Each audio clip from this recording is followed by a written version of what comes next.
Look, they said that I couldn't do it, so I went and did it. W's only, you know I've been winning. Top of the world, the globe is spinning. If you know, you know I've been on a what? Mission, go. Okay, let's get it. Got a little time on my hands like a wristwatch. I don't got time for the brakes and the pit stop. Race through the gridlock, take it like Chris Rock. Right to the chin, still win. Heavy metals like Slipknot. Got the driving, I got tunnel vision. I just hit my stride the way I run the business. I've been making paper like I'm Dunder Mifflin. See the end game, I got one division. Look, I don't ever bother with a critic. Hit him with a chronicle of Riddick. Boom, bottle full of Ritalin. I hit him with a little bit of riddle me this, riddle me that. My bad, fell asleep at the gas. No time to wait though. Elon Musk, I'm trying to bankroll. New Tesla just cause I say so. Electric whip like Ivan Vanko. I just did it.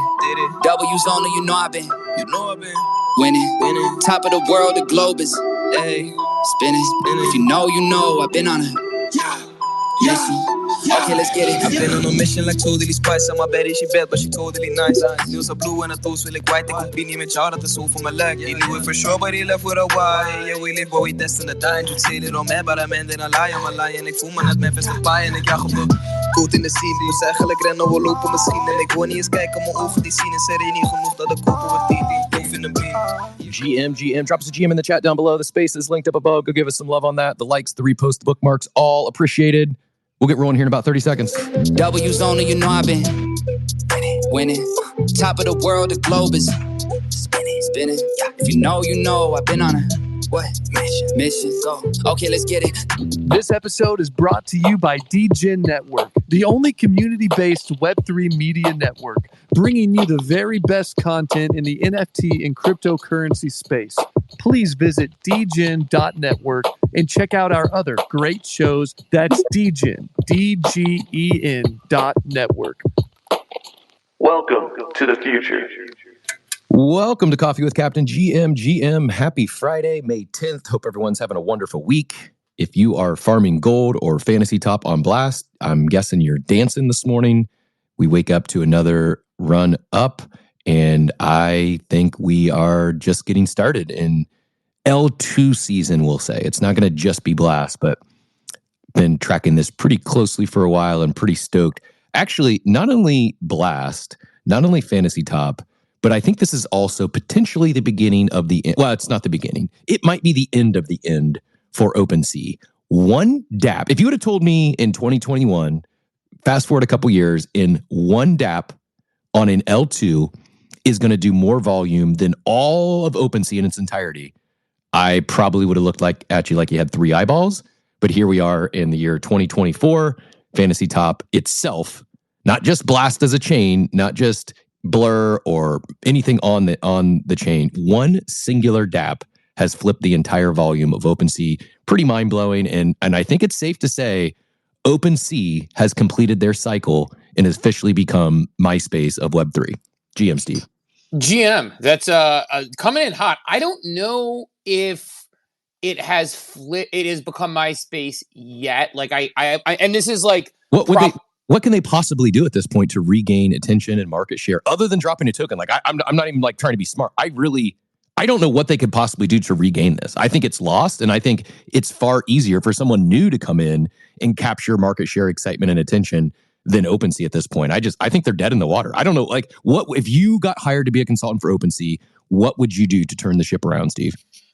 I mean, for me, I would just say study Magic Eden, but like that's to me, like I look at what OpenSea is doing right now. GM, by the way, I don't know if, by the way, the room looks like this to anybody else. I guess give me a thumbs up if you're seeing the same thing I'm seeing.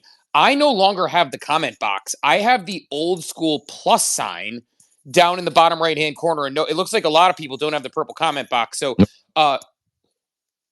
Cap, do you see the purple comment box? Yeah, mine looks like normal. I see Circles and RDF both threw their hands up. I'm guessing, do both of you not have the comment box as well? Oh, wow. Yeah, and everybody's hitting the thumbs up in the chat. So this happened yesterday, and plus now. It's the plus sign. So yeah, it's plus now. It means you can tweet the space out on your timeline as you. You can turn the space into a tweet on your timeline as you. Yeah, this is how it used to be way back in the day. Shit. I wonder, was there a Twitter update that forced through? If so, I'm going to hand the mic back to you and make sure I go live on my other phone right now, because if this is it X has updated me on a couple times when I've been on X, and it'll force close the app. So let me get live so we don't rug. And so this is this an update then you're seeing, or is it a bug? So I don't know. And so this is funny It's because a feature bug. I don't know when I don't know when this happened. When the update happened that did it from the feature perspective. Like, but to me, like this actually, I wonder if this coincides with I was like pining in the war room yesterday about like seeing like this massive drop off in engagement, maybe the past like 2 weeks out of nowhere, just off a cliff. And it was almost like when I lost my check mark back in the day when I like changed my profile picture or my name or something like that. And like, it was like I didn't exist. It's like I've seen things go down heavy percentages. And then I've noticed like the last 3 or 4 spaces I've been in, the plus sign's been there like it is back in the day when spaces first started. This was what it was. There's a plus sign, there's no comment. So it's going to be hard. We'll try to monitor the comments. You have to go directly to Cap's profile to comment now. But like, it feels like that's moving backwards because we went from, you know, being able to engage with people who are in the audience in a really meaningful way to now, like, we have to figure it out on the timeline or DMs or click on the space and see the comment below. I noticed this when I was introducing Patrick. Oh, go ahead. Sorry. I don't know what's going on, man. So my primary phone that is connected to the soundboard, I still see the purple box. I just connected the bat phone, and I have not a purple box, but I have like a little comment circle. I'm just going to drop it but I can't even click on it. It is broken. So it's different than my main phone, but I'm not seeing a plus sign. I'm seeing something. I was going to comment, but I can't even actually. I have to go back to my main profile to even comment. Yeah, something is off this morning for sure. Yeah, I've seen this happen before. I think it's a matter of how big the space is. Well, no, so it's smaller spaces. I see a comment box. I don't think that's the case because I've been in a couple different spaces over the past 48 hours, and it's been the same thing. It was on the Doodle space, which only had around 30 people in it at one point. I had Patrick Amadon yesterday, which was, by the way, one of my favorite interviews maybe I've ever done. I was I enjoyed the hell out of the Patrick Amadon interview. I should pin that to the top if people want to listen, not as a shameless shill, but as my God, like this guy, like his artistic approach to the blockchain brought back so much belief in life that I have in the technology and what we're building, particularly for artists. Like, it was like, I've been like, because it's hard when you're like very big on the technology and what it's going to do. And I also have a sort of the gambling hobby of being in the streets out here. But like when everything leans so heavily into that, you start to think like, man, like, you know, what's going on with the artist? What's going on with the tech? And then I have that interview yesterday, but it was there yesterday with 100+ people. It's gonna nerf our discoverability in a big way because, you know, finding a space, like part of what you have is the comments, the retweets, the likes, like comments, like someone else. Like I sometimes find a space because discoverability isn't always the best on X where I see a comment on to Thread Guy, for example. And I didn't even know Thread Guy was doing a space, but like the person I'm following replied to a comment in his box. So we'll see what happens. I've seen it happen in a few different spots, and I'm hoping that it goes back. Either it goes back to the way it is, or they find a way for us to have meaningful conversation with people in here. Because yeah, like you have a non-purple comment box, Cap. So who knows what's happening? Hopefully they push an update. I just don't know. Like I was asking the question, like this one's clearly broken because it's not even the non-purple box. I can't even click in to comment or do anything. So we're going to need extra help this morning. We don't normally beg and plead for support, but this morning we're going to need everyone to go up top, click the link, the very first one in the Jumbotron, which is this space, and then drop your comments in there. You got to do it the old school manual way today. Twitter's making us work for the algo. Yeah, it's definitely making us work for the algo a little bit, but let's hit circles real quick, and then we'll talk a little bit of OpenSea. Maybe have a blue sky conversation this morning on a Friday because I don't know. Like we can talk a little bit of like the news of the moment or whatever, which is definitely like Blast gold distribution. We got to talk a little gold, yeah. But like I don't know that that's like a full morning conversation just because like I think it's worth talking about. It's worth discussing what's going on there, which I think is very cool. And I have a conversation, a topic I'd like to discuss that is related to all this, but it's not specific to Blast or gold. I think we're in the midst of a major paradigm shift, and I am giddy for those of us that are content creators in the space, Steve. I think we are entering a season, a meta, if you will, that will be, I think it's potentially the best farm we've ever been a part of is where we're heading. Ooh, I like where this is going. That's exactly the type of conversation. I'm glad you have that, because this morning, I'll go to Circles in a sec. Sometimes I have coffee with Captain mornings and I wake up, I'll get up at like 6 a.m. Sometimes I get a workout in. I haven't been able to do that lately with work.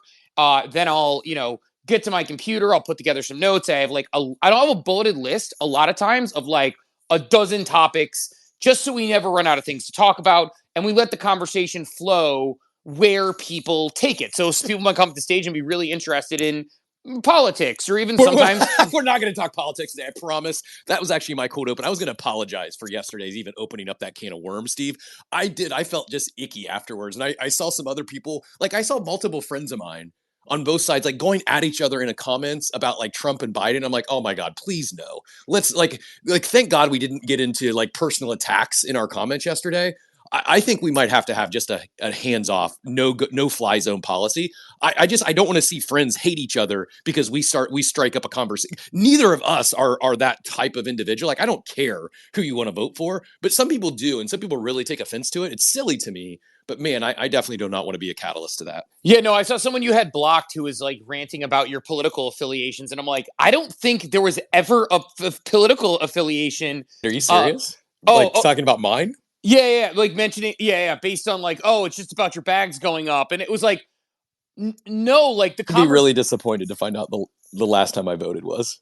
And like the conversation like was actually very, I think yesterday, like I think the conversation we had struck up was actually as careful as you can have. Where like we weren't trying to discuss any individual topic, we were trying to discuss the overall sort of like why politicians and crypto and all these other things. But it's hard because then, like you mentioned, like one side or the other. That's why every time I brought up an example, I tried to think of a counter example on the other side. Because I'm not going to. Yeah, because I think the Biden administration, not Joe Biden, the Biden administration has this overarching, extremely restrictive thought and stance on crypto. Like that by default makes me a Trump MAGA flag carrying person. I'm not. Just because I disagree with one party's one platform issue does not mean I'm a fan of the other party or the other individual. It's like wild to me, Steve. You can't. It's like impossible. We've become in a society where it's like it's impossible to agree with someone on one thing and disagree with them on another thing if it's a political platform issue. Well, not just politics. Like I have friends who like I just have completely different viewpoints than, and I'm okay with that. Like. That's part of what like makes I think the flavor of life better. And it is interesting how particularly in the political sphere, and we won't go down the political spectrum, I promise, but like, it's like, you'll be like, I agree with this and this and this. And everyone's like, yeah. You're like, ooh, but that one issue, I'm not sure about that when they're like, you're fucking against us. Like, it's like, you have this thing where it's like, if you have like 99 things you agree and then you have one you disagree, it's like, no. This is an all or nothing cult we have here, and you are on the way out. So it is interesting, like, because like someone made a comment basically about the fact that like, you were like politically affiliated on the right, hardcore or something, or some weird comment just because you didn't like you had a perspective that it was in the war room, I think, but it was like the perspective was like that you thought that the administration was bad on crypto, and it was like, there you go, only pumping your bags. But people do that. I'm not like knocking that individual for that because it just happens. It's just that individual's an idiot. I'll knock him for that. There's very few people I'll say is an idiot, but like it's hilarious to me. People like want to claim to be a villain, and it just hit me this morning, Steve. Yeah, like if they weren't such a village idiot and people actually followed their moves and their advice, they would be a villain because everything they've suggested has been down only. And the stuff that they've been adamantly against and called a scam is where people have been printing money for the last several months. So yeah, I can now starting to see where the whole villain approach comes into play. But what they're failing to recognize is that no one takes them serious because of how they've been acting, and no one listens to any of their takes. Yeah, well, let's hit circles, and we'll go back to RFDZ in a second here, and then I want to talk a little OpenSea and then get to the topic you were talking about. But circles, get in here, GM. Circles going once, circles going twice. Sold to RFDZ to get back in here. RFDZ, get back in here. Yo, circles, how you doing, bro? Anyway, let's circle back to when you were talking about OpenSea. Hey, yeah. Oh, you can go ahead. Now come. I'll go. Yeah, go ahead, after you. Circle, then we'll go to RF. And also, of course, as I'm trying to talk, it's a 30-second delay. So hopefully you can hear me. Yup, you're clear. Am I good? Okay. My apologies for cutting off RFDZ. I did try and jump in, but Twitter, internet, et cetera, et cetera. So two thoughts one on Spaces, one on OpenSea. Spaces wise, I think we noticed the same thing yesterday on ours. And I believe somebody was saying something about Shiba King on a different space, yada, yada, et cetera. But basically, some sort of Twitter update potentially that is making this the new status quo. At the very least, Cap, to your point, you were able to see the purple cotton button on your main and pin it up top. So I guess that's how we're doing things until this gets fixed, or it's now the new modus operandi. Yay for that. On the whole OpenSea thing, can we just get one other app out there that like does what the OpenSea app does, that just allows me to very easily, no frills, doesn't require like constant rebooting, lets me just see collections on there? Because here's the thing, if I'm just like bored and scrolling and want to be like, ooh, let's check out this collection and see what's on there, and they've banned OpenSea from like being able to view their collection, I can't see that anymore. And that app is super easy to use, even though yes, it's terrible to actually buy or sell anything on it. Like I don't think that's even possible. But just that's the only thing that would like the one barely holding on lifeline that prevents me from never using OpenSea again is that stupid little app. I wonder. So here's my take. Well, actually, RF, get in here because I have a thought on OpenSea and what they could do that would be creative. But RF, get in here.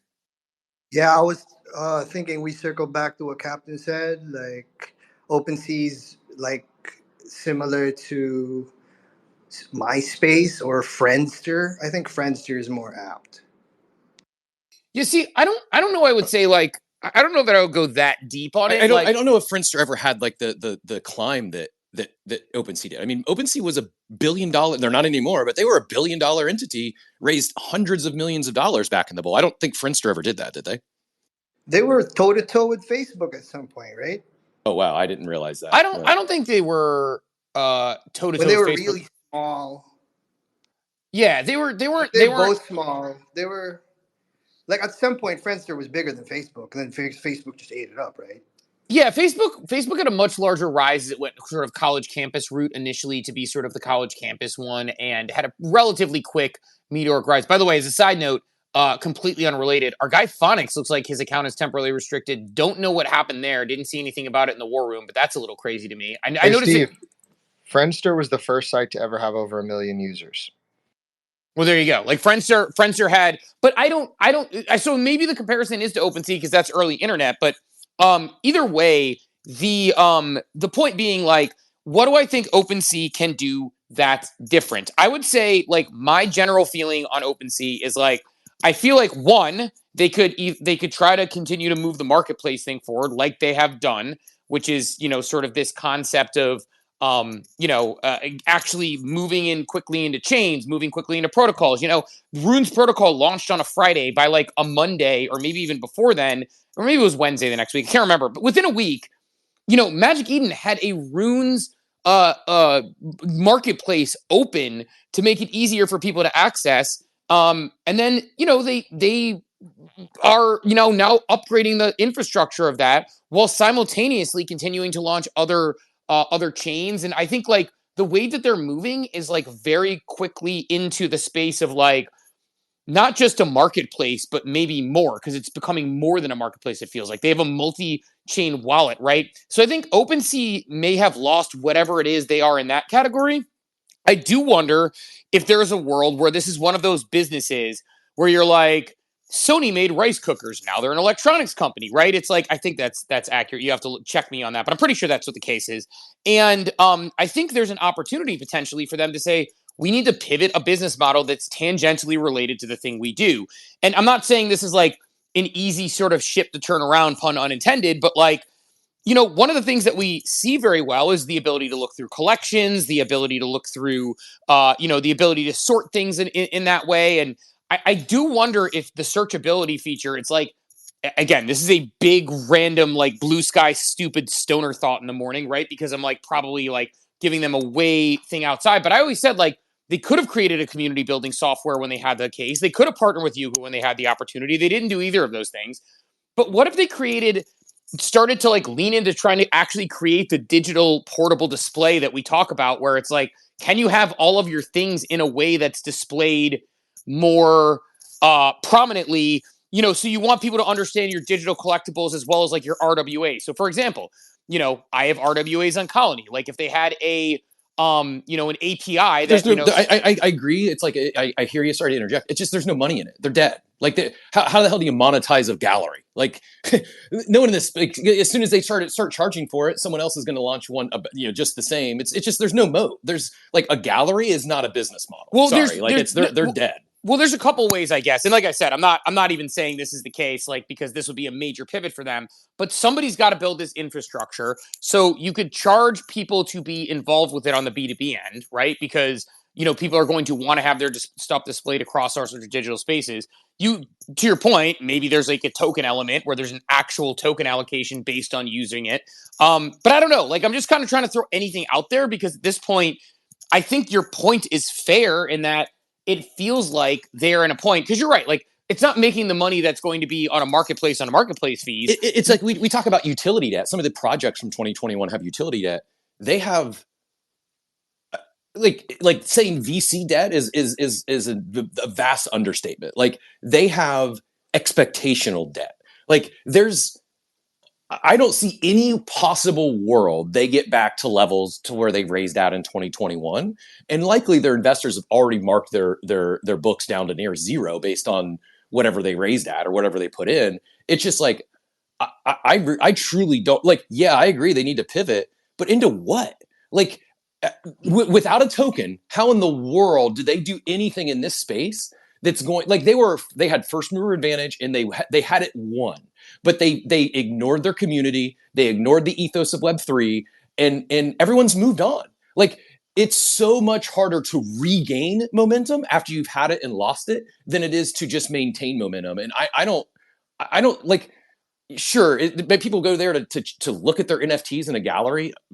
Yeah, I guess, but that's not generating any revenue, and I don't see what sort of business is going to pay enough that is remotely close to the millions of dollars they were printing on a daily basis back in 2021. Like it's just their business model.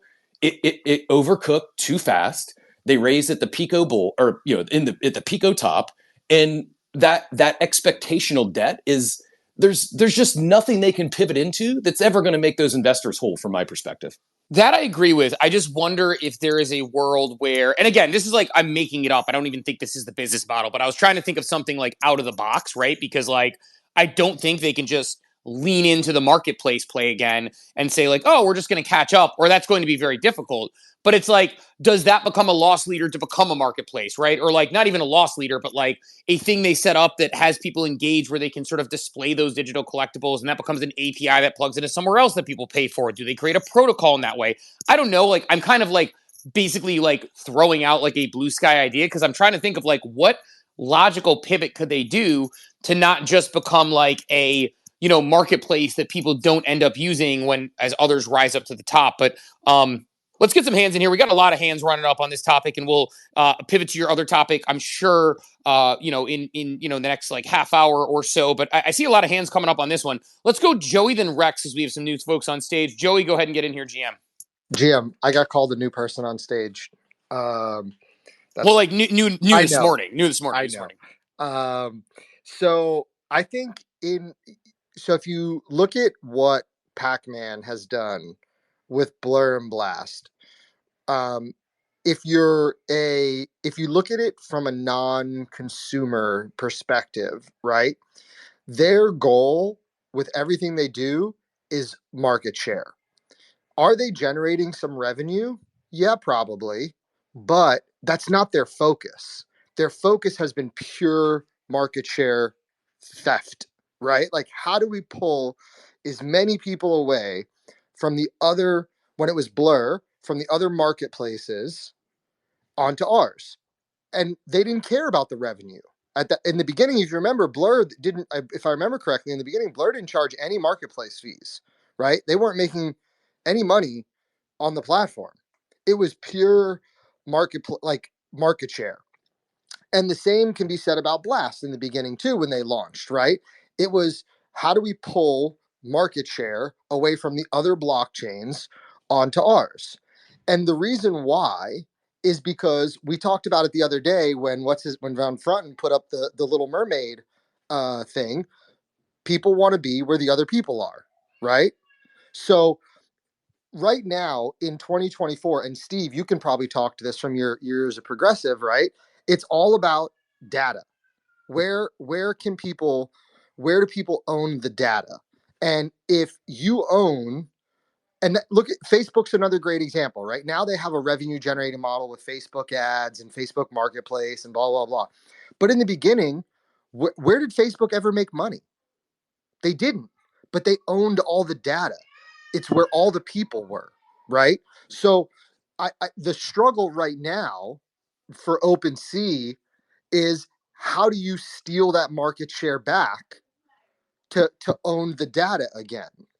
And I just don't know at this point, without figuring out some type of copy pasta incentivization program, how you're going to do that.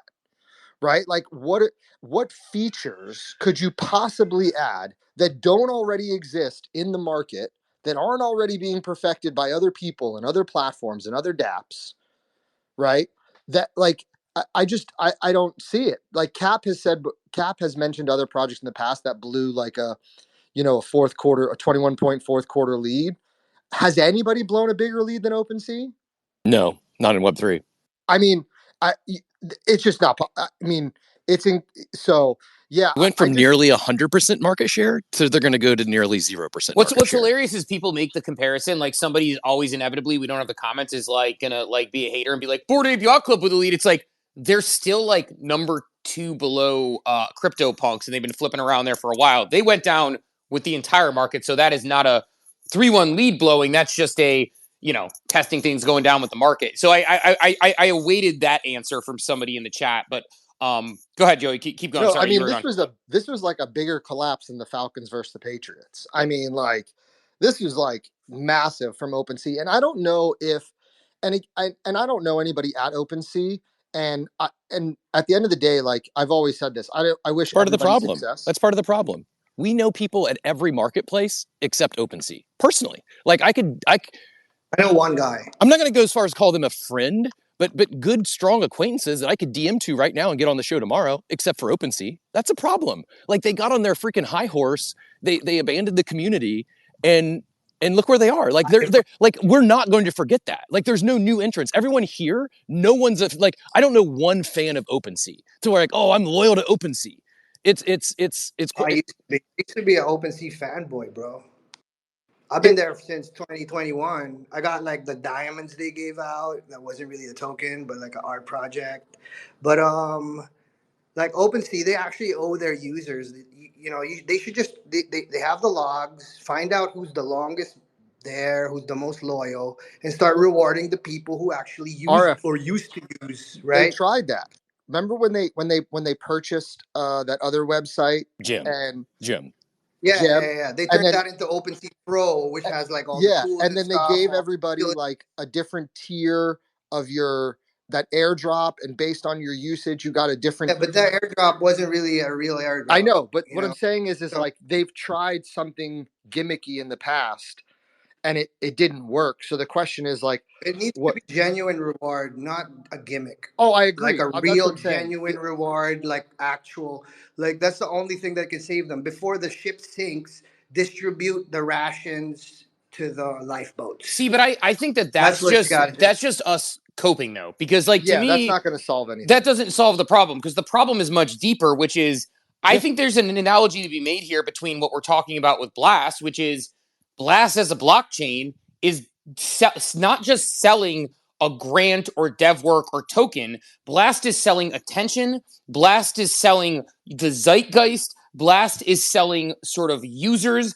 And I think with Magic Eden, what we've seen, one of the reasons they've gone from like Solana Marketplace, when people were saying Solana's for the poor, a year and a half ago, to where they are today, is because they've prioritized attention. They've prioritized speed to market. They've done what, and Cap, I want to get your take on this as like, before we go to Rex, and like, what we used to see when we talk about Facebook, when we talk about growth companies in the 2000s, a lot of times you would see this crazy forward-looking guidance and these ratios that were so high as far as these valuations, because they were expected to be churning and spending money, not necessarily making money, staying on the cutting edge, hiring, moving forward, knowing they would eventually grow into these mega companies, which is what you've seen with a lot of these growth companies. Not everybody succeeds at it, but it felt like OpenSea has moved very slow in these areas, whereas like Magic Eden is making an attempt to move very fast in these areas. They're spending the money, they're going out, and they're trading attention.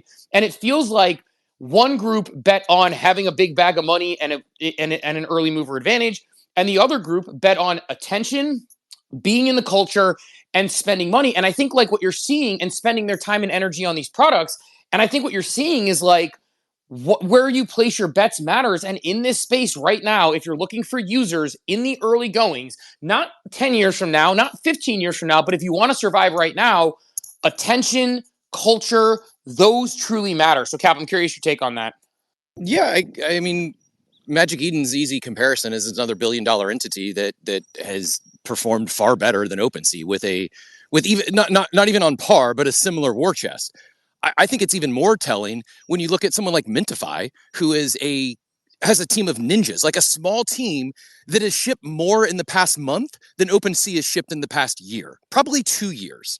Like, OpenSea could be where the people are. There's no like law on the blockchain that prevents OpenSea from launching on Blast. You know, Mintify's team of like 5 or 6 devs, they went live in like a week. Like it's like OpenSea is just like it's as if they've thrown in the towel. Like this was the easiest thing to telegraph we've seen in this space in a long time. We knew Pac-Man was going to drive attention. He was going to drive volume. The TVL was already there. You can't tell me it would have taken them some crazy investment or hiring new devs or something to spin up a Blast compatible marketplace. It's just like they're not paying attention, or they don't care, or it's just like, oh, we think that's too risky to go play in a sandbox where there's this third party loyalty incentive where our users might actually benefit by using our platform, where there's these incentives that exist. Yeah, no, I think it's. Oh, go ahead, Jay. I wanted to last thing I wanted to add real quick before the end was I worked for a project that got banned on OpenSea, and about 10 or 12 other projects got together because they all got banned. And for almost a year, none of us could get a response from OpenSea on why we were banned and how to get reinstated. So the 12 of them were all like, let's all get together and maybe power in numbers to get a response from OpenSea to get back on OpenSea. Still nothing. Like, that to me speaks volumes as to like why they're losing. If it takes over a year to get any response from your customer service on why you banned collections from your platform and what they need to do to get to get back on, to me that's like a huge red flag. Sorry. It's wild to me. I see the vampire attack comment. It's wild to me that we're reached a point where OpenSea is almost left. That's their only hope is a vampire attack on Blur users, on Magic Eden users, on Mintify. Like that's their last hope at this point is some sort of token drop via vampire attack, when all they had to do was maintain the customers they had. All they had to do was give us reasons to stay there and not turn off creators. To your point, it's not just the users, it's the creators. How many contracts now have blocked OpenSea? It's like they've dug their own grave, and I don't see them. There's just not enough new users here that are going to be blind to how OpenSea has done business over the last few years. No, I agree with that. I think that's the challenge, is that, to Joey's point, I mean, even things like, and I know people are like, oh, it's a policy or whatever, but like vampire attack, it gets dumped into immediately. We all just go get our token, we sell it immediately, and we're gone again. Like it's not going to fix their broken ship. That's exactly it. That's why it's like, I've heard like, borrowing outside of a token. Well, they need to have more than just a token. They have to have a shift in what they're doing. And like Joey's point about the importance of like, one of the things about this space that is really nice right now, which I always say won't exist forever and is already starting to go out, is like, look, if you send a DM to a founder, there's a good chance you get a response, right? You still do, right? Especially, unless it's the founder of OpenSea. Or if you tweet at them and reply. But that's actually kind of the point I was making, is that like, I feel like if I'm curious about something related to Magic Eden, to your point, I have like multiple people, including the CEO who was on this show, to send us a DM. And this isn't just because like, oh, well, you guys host a show every morning. This is also because like, there's Vose out there, and you have Johnny on the timeline, and you have all these different people from the Z and all these other people who are in the culture who like you could tweet, DM, or talk to, mention a product, and they'll get back to you. To your point, when Mrs. NFT Bark bought her doodle, I remember it was like, a year and a half ago, the doodle was reported as stolen. It's been bought, sold, and like ripped around since. She bought it because she was excited on a different marketplace, and she goes on OpenSea, and it's like suspicious activity. Now, does that matter outside of OpenSea? No, they're the only ones who flag it, and that's that. But we're like, hey, this is like a little bit of a pain. Don't love having this. Is there any way to get this removed? They're like, sorry, was reported stolen a year and a half ago, so you need somebody else to come back on this. And again, I understand there's different ways they're approaching it legally, and we had a whole debate about it. But my point being, like, I was trying to reach out to even get in touch with someone, and the best I could get was a very automated response that didn't really answer my question.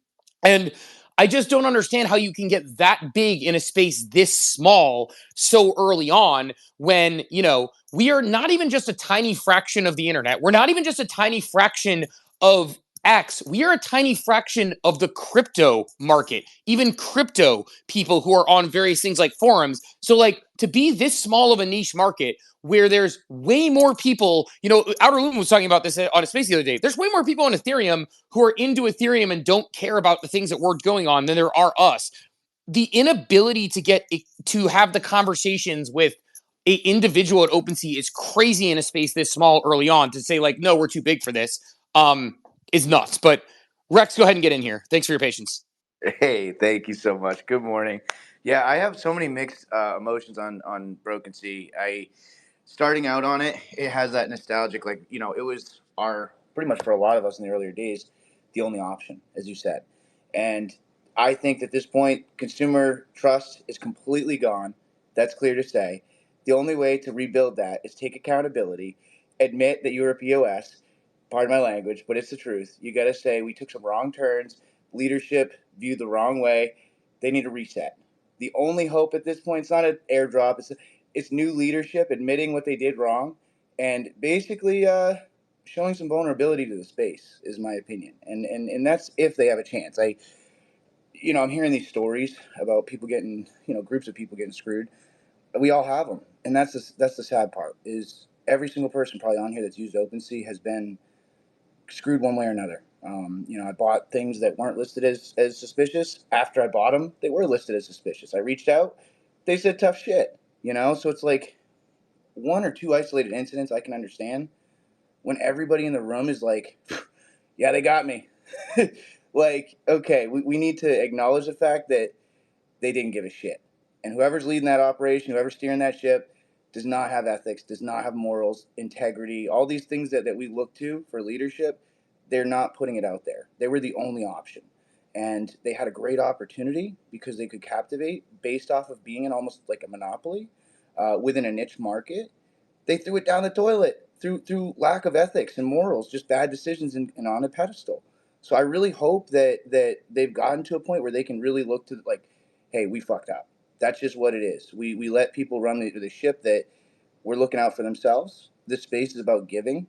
And the only way forward is if we take that step forward as a company or an operation. Maybe at that point, they may get a little bit of like the pity fuck, I call it.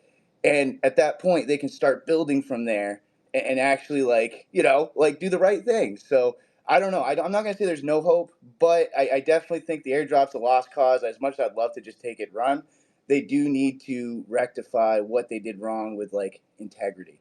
That's all I'm going to say. Yeah, they need to lock up the airdrop so you can't immediately sell it because you're still, hurting. So what you got to do is you lock it up for like a year, and they say use OpenSea for one more year, like vampire attack the other blockchains, and then grab some user share and like give them an allocation. But the allocation they can dump like maybe a year from now. So you'll have like a making up period, A vesting schedule, like like an airdrop vesting schedule is what it looks like they would need to have. Because I was going to say I would run to the exits so fucking quick to sell that airdrop if it were to come. Like, right? I mean, like everybody would, like, just because it's free money for everything you've been doing for so long. And it's very interesting. We've literally seen other tokens in other marketplaces. I mean, Magic Eden Diamonds was based on your on-chain activity.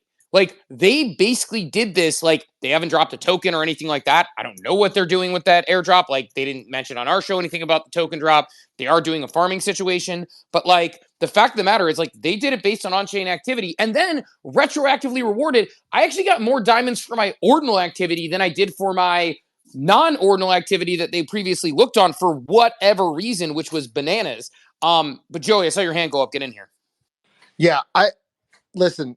I don't think that works. Call me I just don't. I don't think. Sorry, Cap. I agree with Joey.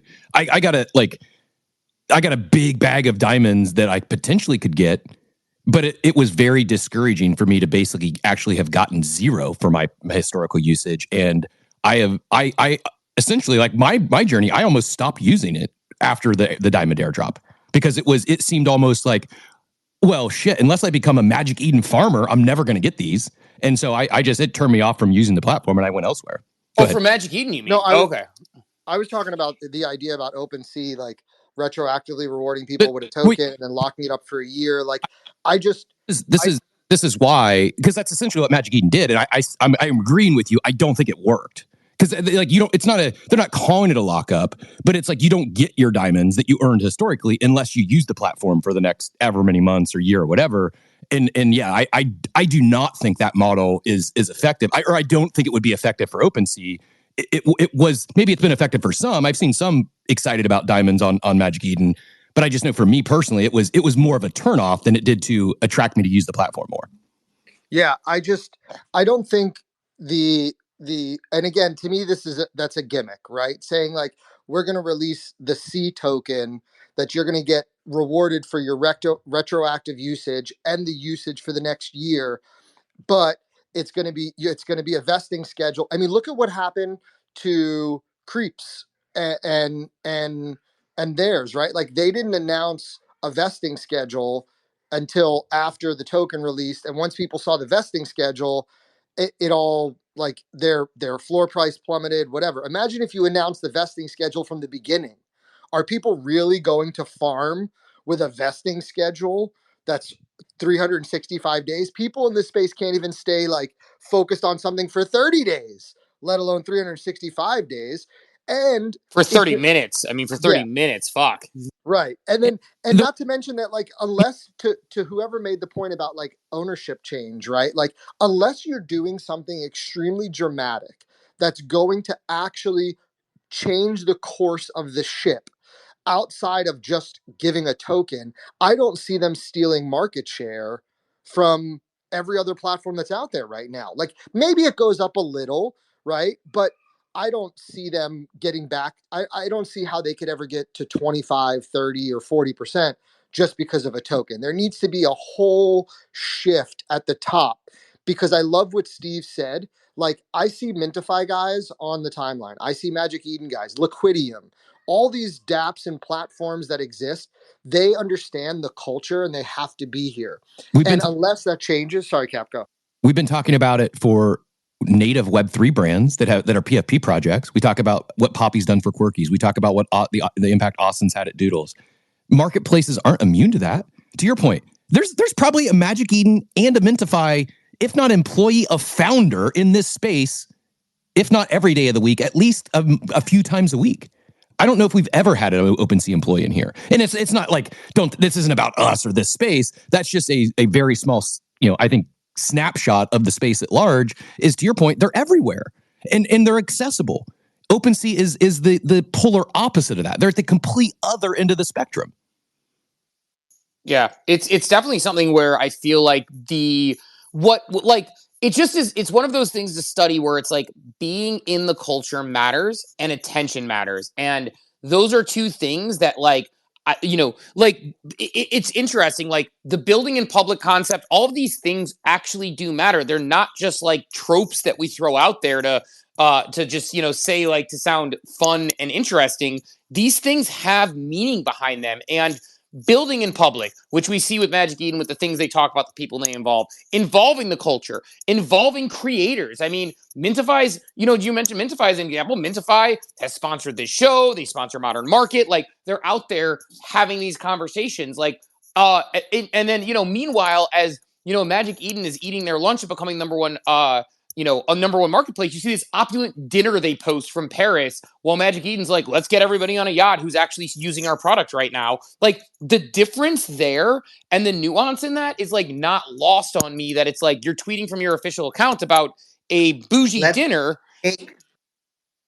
and they're sitting there saying like, let's do this, versus like being, again, you look at the Magic Eden cruise, just completely different.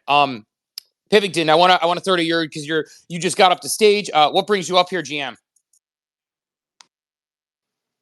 Pivington. GM, good. Everybody. Just wanted to sort of compare what you were talking about with OpenSea to MetaMask and like Phantom. Sort of how that was handled, and how Phantom made it, so many changes which made it much more accessible to use different blockchains and such. I think it's one of the more relatable stories. Yeah, no, I think it's fair to say like the Fox extension is another great example of like, I still use my MetaMask for various things because I'm lazy, but it's not my favorite wallet I use. I have, again, like I have Magic Eden wallet, I have my Xverse, which is different, Phantom, which I'll use for cross-chain activity at times.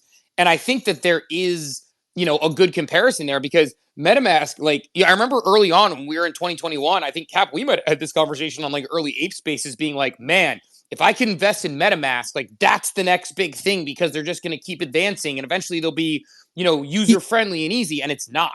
I get, they've lost some market share, sure, but I don't think they've fumbled near the lead as OpenSea has. To your point, I too still use it's probably still my primary. I use others, but it's still definitely my primary wallet. I think it is for others as well. And the one thing I have seen MetaMask do is work with builders in the space. Like, UpNode is the recent Wallet Guard integration. Like, I feel they're much more in tune with like the Web3 ethos than is OpenSea. Now, will MetaMask ever drop a token? I don't know. It's maybe as likely as OpenSea at this point, but I hear you. They've given up some market share for sure. But I also think that's just it's likely unrealistic for any business in a mature market to hold as much market share as did OpenSea and MetaMask in 2021. It was just like, that was not sustainable. I don't think by any outlook that they would just continue to dominate to the levels they did. Competition, I feel, was somewhat inevitable. And while MetaMask may not be the best of the best as far as wallets are concerned, I don't feel as they've not gotten lapped like OpenSea's gotten lapped. They're still relevant in the long-term battle, whereas I don't know what OpenSea could even do to become relevant again. Yeah, I'll go ahead, Pivington. Oh, I completely agree. They haven't fumbled nearly as hard. I just wanted to sort of mention that because we haven't seen as much adoption for MetaMask, and I definitely agree. Also, the teams are way more accessible, seemingly, for most wallets than the OpenSea team itself. Yeah, I think it's a good point. As far as like, when you step back, a lot of times, we do talk about the fact that in Web 2, you had MySpace, Friendster, AOL was like sort of Web 1.5. You have all of these different things that did exist. I always use Daily Photo as an example, which was hot in the streets for a minute until, then you had Instagram, Facebook, and X. Like, different platforms often emerge that end up moving over the first movers. And you wonder if we're seeing this. Like, I'm not rooting for anybody to fail by any means. I never am, right? You always want to see businesses succeed and continue to evolve. But one of the really exciting parts for me about being in this market and being in Web3 is I get to see all of these things play out in real time in a way I never have before. I was early to the internet and social media, but I wasn't sitting here watching these things unfold, knowing the individuals who are building, having conversations on a daily basis. I wasn't working in tech. And because we didn't have the same access to information, I mean, you looked at like previously when you listen to like Gary Vaynerchuk, Kevin Rose, those guys from that Web 1 era, they'll talk about like rooms at South by Southwest when they were like speaker rooms and like those conversations they would have at Gary's secret wine parties back in the day and all those things. And then meanwhile, you flash over here and it's like, those conversations happen publicly on X Spaces with people all over the world in a, one central watering hole, one location for hundreds to listen to, accessible through recordings, accessible through podcasts. And I just think it's really fun to see. And it's really cool to see that not just, these businesses coming up, going down, being built, but even seeing other businesses that are sort of tangentially related, like AI businesses and things like that, because we have such a public forum to have these conversations. We don't wait for CNBC. We don't wait for the newspaper the next day. We don't wait for CNBC to come on at 5 p.m. We see news, and to the point where, Moonbirds was acquired by Yuga, right, on a Friday after our show, after, Coffee with Captain. On Saturday, we did a space that had like 15,000 people come through with me and Cap for 6 straight hours to talk about it. That's how quick it can happen. News on a Friday, meeting on a Saturday. Everybody in the space gets to come up who wants to give an opinion. We run through hands and kind of have those conversations. Like, that stuff is really meaningful that we can do that sort of thing. Garg comes back to Yuga and boom, or comes back as CEO of Yuga and boom, Baron von Hustle, before he even worked for Yuga, has spun up a space that has 1,000 people coming through. So those things are those real-time things that we get to witness. And I think, not to say, I'm rooting for anybody to fail, but it is really fascinating being able to have a front row seat to watch all of these different brands go up, go down, which currencies, which blockchains. And then we get to say at a time where we're like, hey, remember when this airdrop or this thing was going to be the next big thing? And we're like, wow, were we wrong? Or wow, did we miss that? Wow, were we right? And I think that there's just a lot of things that are exciting about being on the cutting edge of tech. Rex, I saw you, or RF, you've been waiting for a minute. You had your hand up, then we'll go to Rex. Passing it to Rex. Rex, go ahead and jump in here. Thanks, RF. I just wanted to just touch on like features that actually do still sell for OpenSea, because I think it's important to give them credit where it's due, even though they have tremendously fucked up the deals. Like I still have yet to go on a platform and find an ability to trade NFT for NFT that's so seamless and so, like, as much as I hate to say trustworthy, because like everything else they've done is compromised trust. But when you're, potentially trading a NFT that's worth, more than you care to lose, and it would really F you up if you lost it, you want to have a platform that you can trade, with that type of confidence. I still have that with OpenSea. As messed up as it is, they have an amazing deals, trade, whatever the option. You can literally just click, select NFTs, add ETH if you want to add it into the trade or request it, and send it. Like, can we just get that on Magic Eden or something so we can just be done with the whole thing? I feel like that's it. But they do some things still to this day right. And I think that if they, was it you, Steve, that mentioned if they take something and turn their direction, maybe they become like a trading platform, not like for money, but they take a different direction with it. I don't know. But the bottom line is they're still doing some stuff that we can still take and implement into what we're doing elsewhere. So it tells me they still have some relevance, but outside of that, that's pretty much all I got. So, they do have some good features. My biggest thing with them is I want to see, like with Magic Eden, is like, why does Magic Eden not show us the fiat value when I'm selling and buying things? Just show me the fiat value. It's like, that's the one implementation that it's easy for me to say is not a product person. It's like, just put the fiat value into create an API. That's all I need to see. Like, because I like to, like, especially when you're trading ordinals, that shit has like high up and down and all around side, right? Like, so I think like that's like one of those things where like we need to like, if we can get that in Magic Eden. But you're right. There is some features like that, the way that you can look at your NFTs, the way you can organize them. Like, I think, but it's funny because sounds like ridiculous, but the same way that I don't really trust OpenSea to fix that, I have all the trust in the world that Magic Eden or Mintify or other platforms for various like niches that they're leaning into are going to implement those things. Because to your point, like Cap mentioned it, Mintify shipped more in the past like month than we've seen OpenSea ship in the past year, it feels like.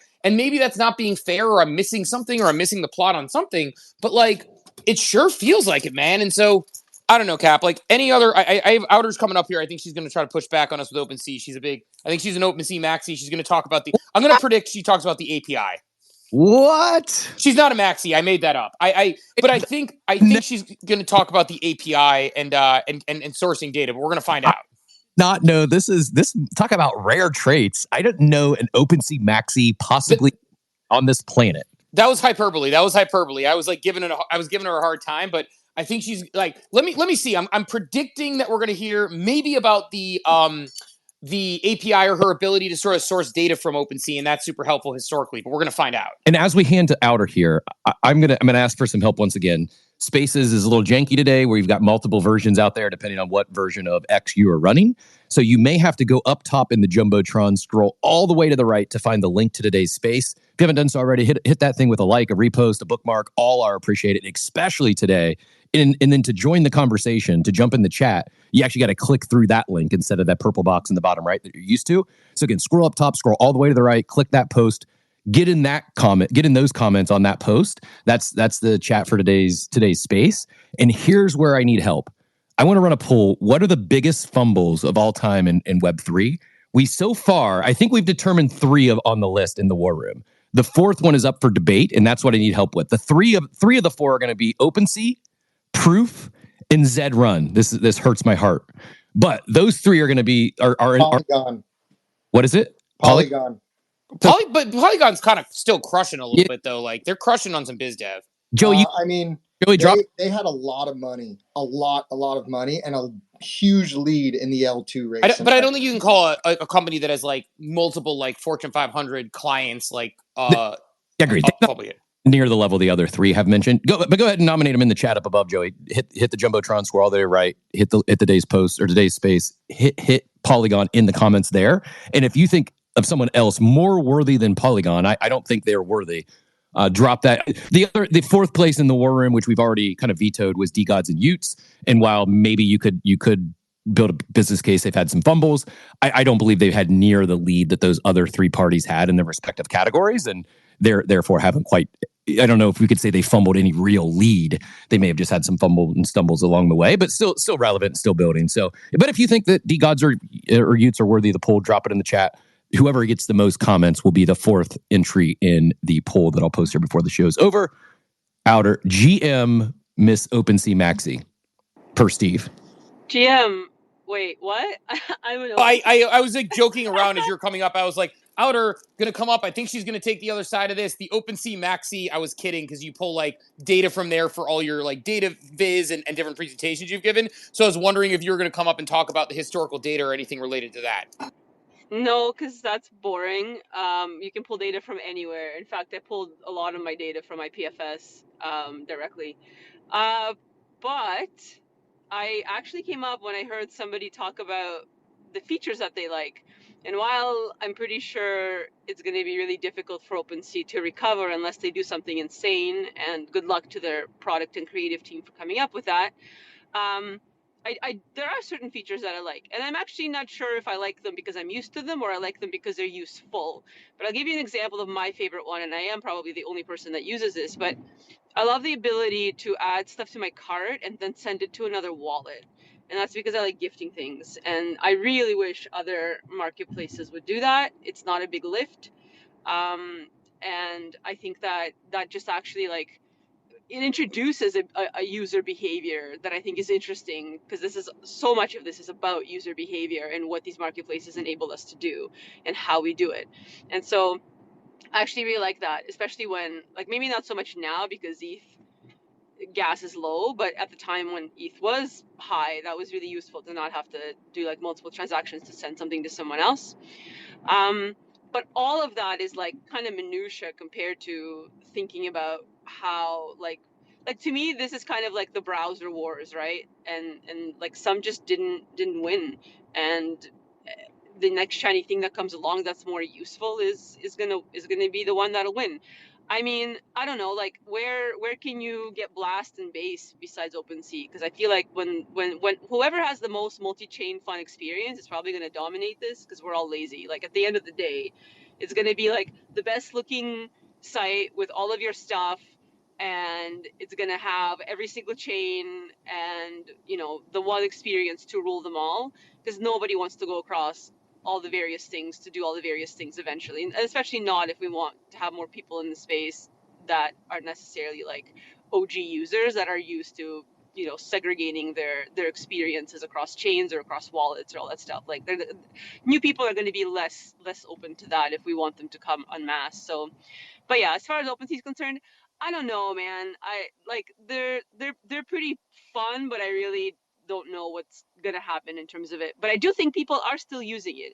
What I would be doing if I worked there, which is like, no thank you, but I think it would be really, really important for them to actually, I think Joey alluded to this, but maybe in a different way, but like they still have users that are still buying. And I would be pulling all of that data and really looking at like who's left, like who of their audience did they not lose, especially like repeat wallets. And since they have, you know, Twitter and all of that connected to a lot of those accounts, it'll be pretty easy to get a decent representation of who those people are. And I would be really curious in assessing that data if I was a product person there, because the answers to at least some potential of longevity will lie in who they actually still capture now versus who they lost. And if they can release that data so I can block all those people on X. Kidding, just kidding. But no, the idea of like, I do also wonder, and maybe this is like too existential of a question because I know you have other topics you want to cover, Cap, but like, is there something to be said about like where all the critiques that we're having we've had before and we agree with, and I think they're all fair. But is there something to be said about the fact that they are sort of the ETH marketplace, the way Magic Eden was the Solana marketplace? They got hurt by Blur, which is a very competitive ETH product based on the contract loopholes. And ETH is not the only act in town anymore. And in 2021, it was. But it felt that way, right? Like as far as like where the meteoric rise of things were, where the attention was. Is there something to be said that it's sort of like the ETH marketplace, and that in and of itself has killed it? Or, and that could be argued that they should have pivoted better or whatever, but like, does them being sort of the ETH marketplace hurt them? No, I don't think it's a pivot. I just think it's be better. It's you develop, you evolve. You don't just sit on what you had. Like, what have they developed? What have they shipped in the last 3 years other than acquiring Jim and calling it OpenSea Pro?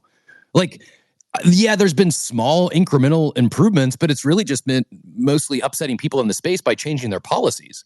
Like, what have they really shipped in terms of tech?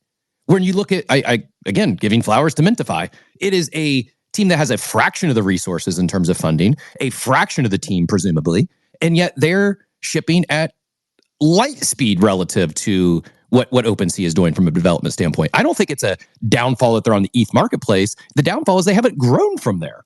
Or they've done a poor job of doing that. You know, Outer mentioned Base and Blast.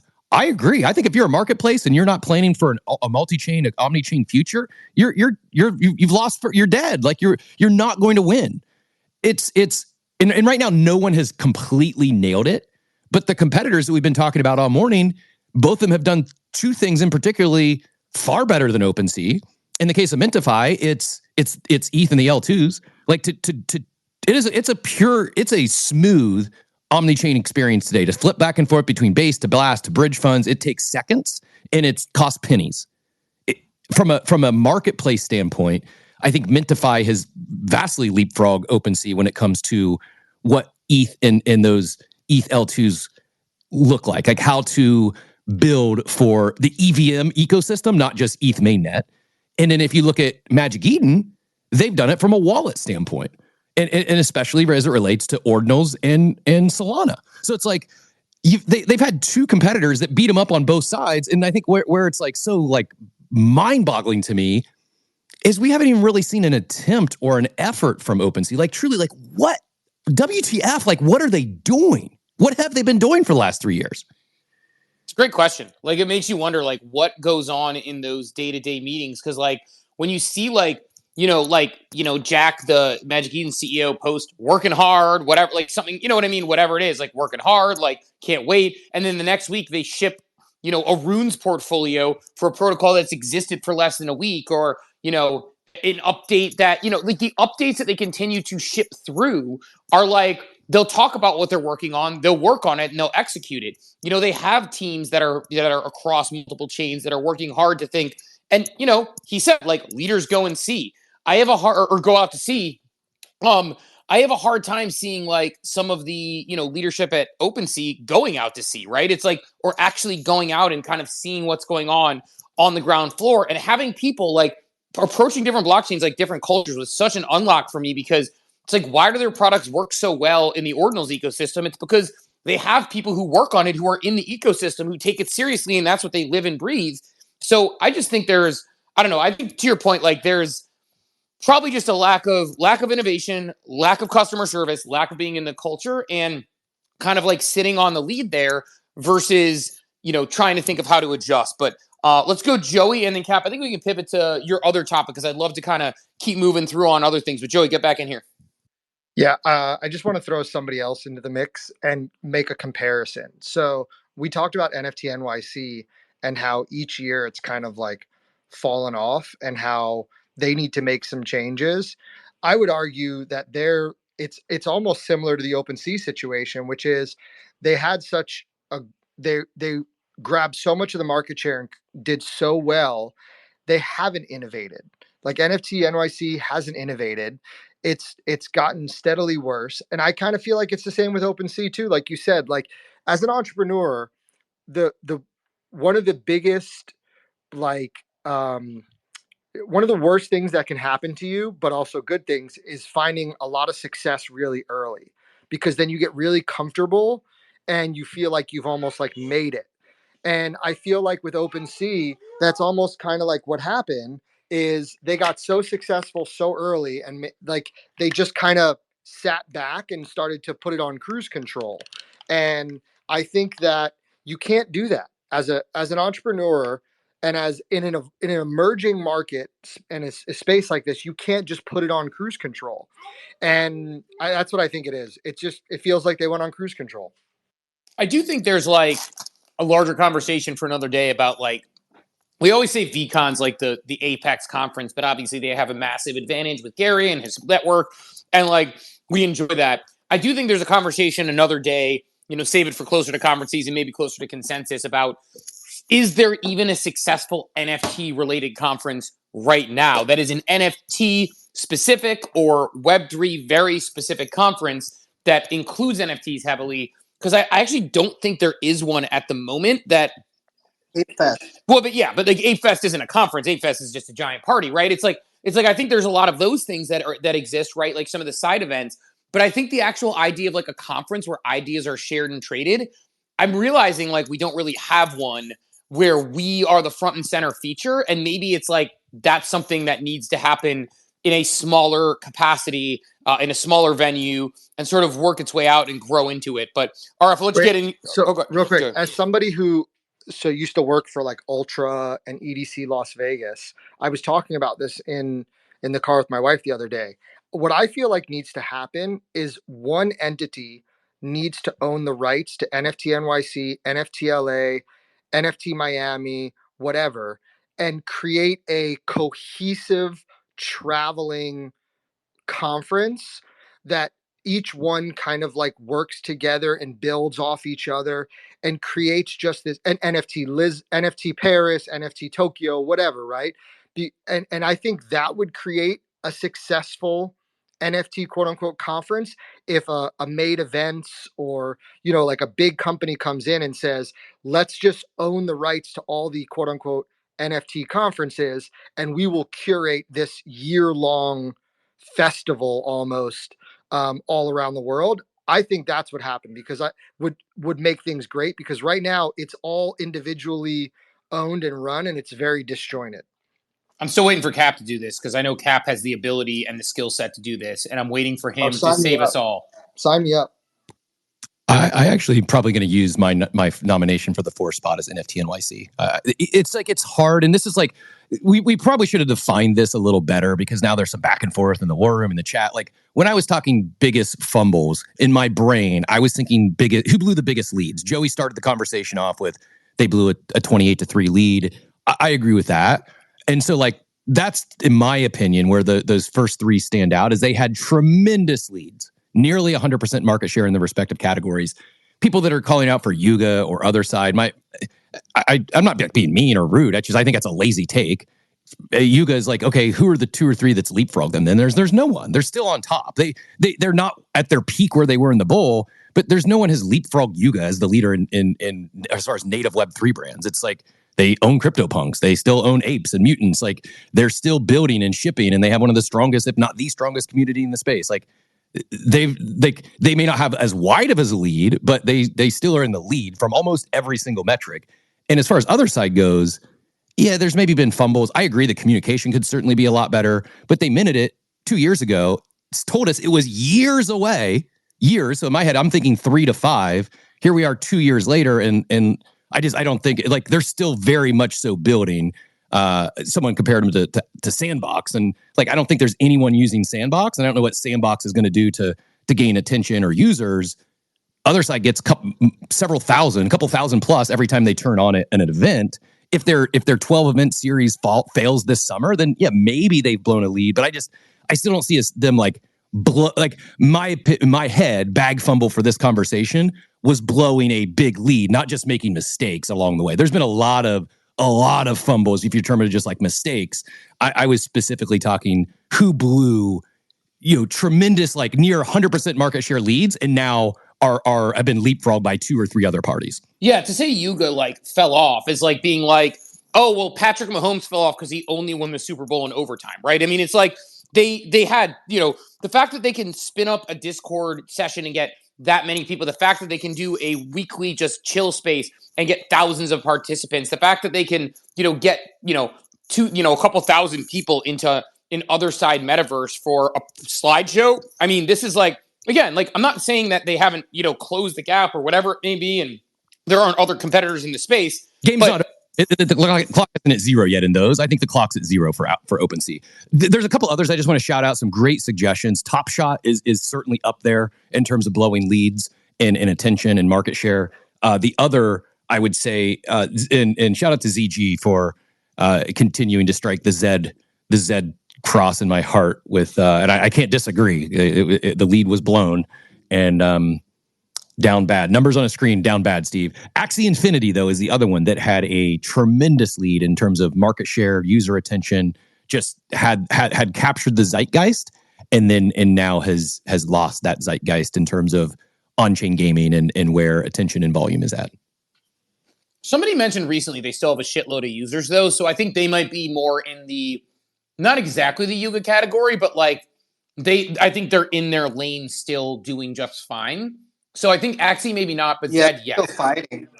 Yeah, go ahead, RF. I'll let you get in here before we change topics. I wanted to circle back to what Outer said about the browser wars. So maybe the Netscape would be OpenSea, I was thinking.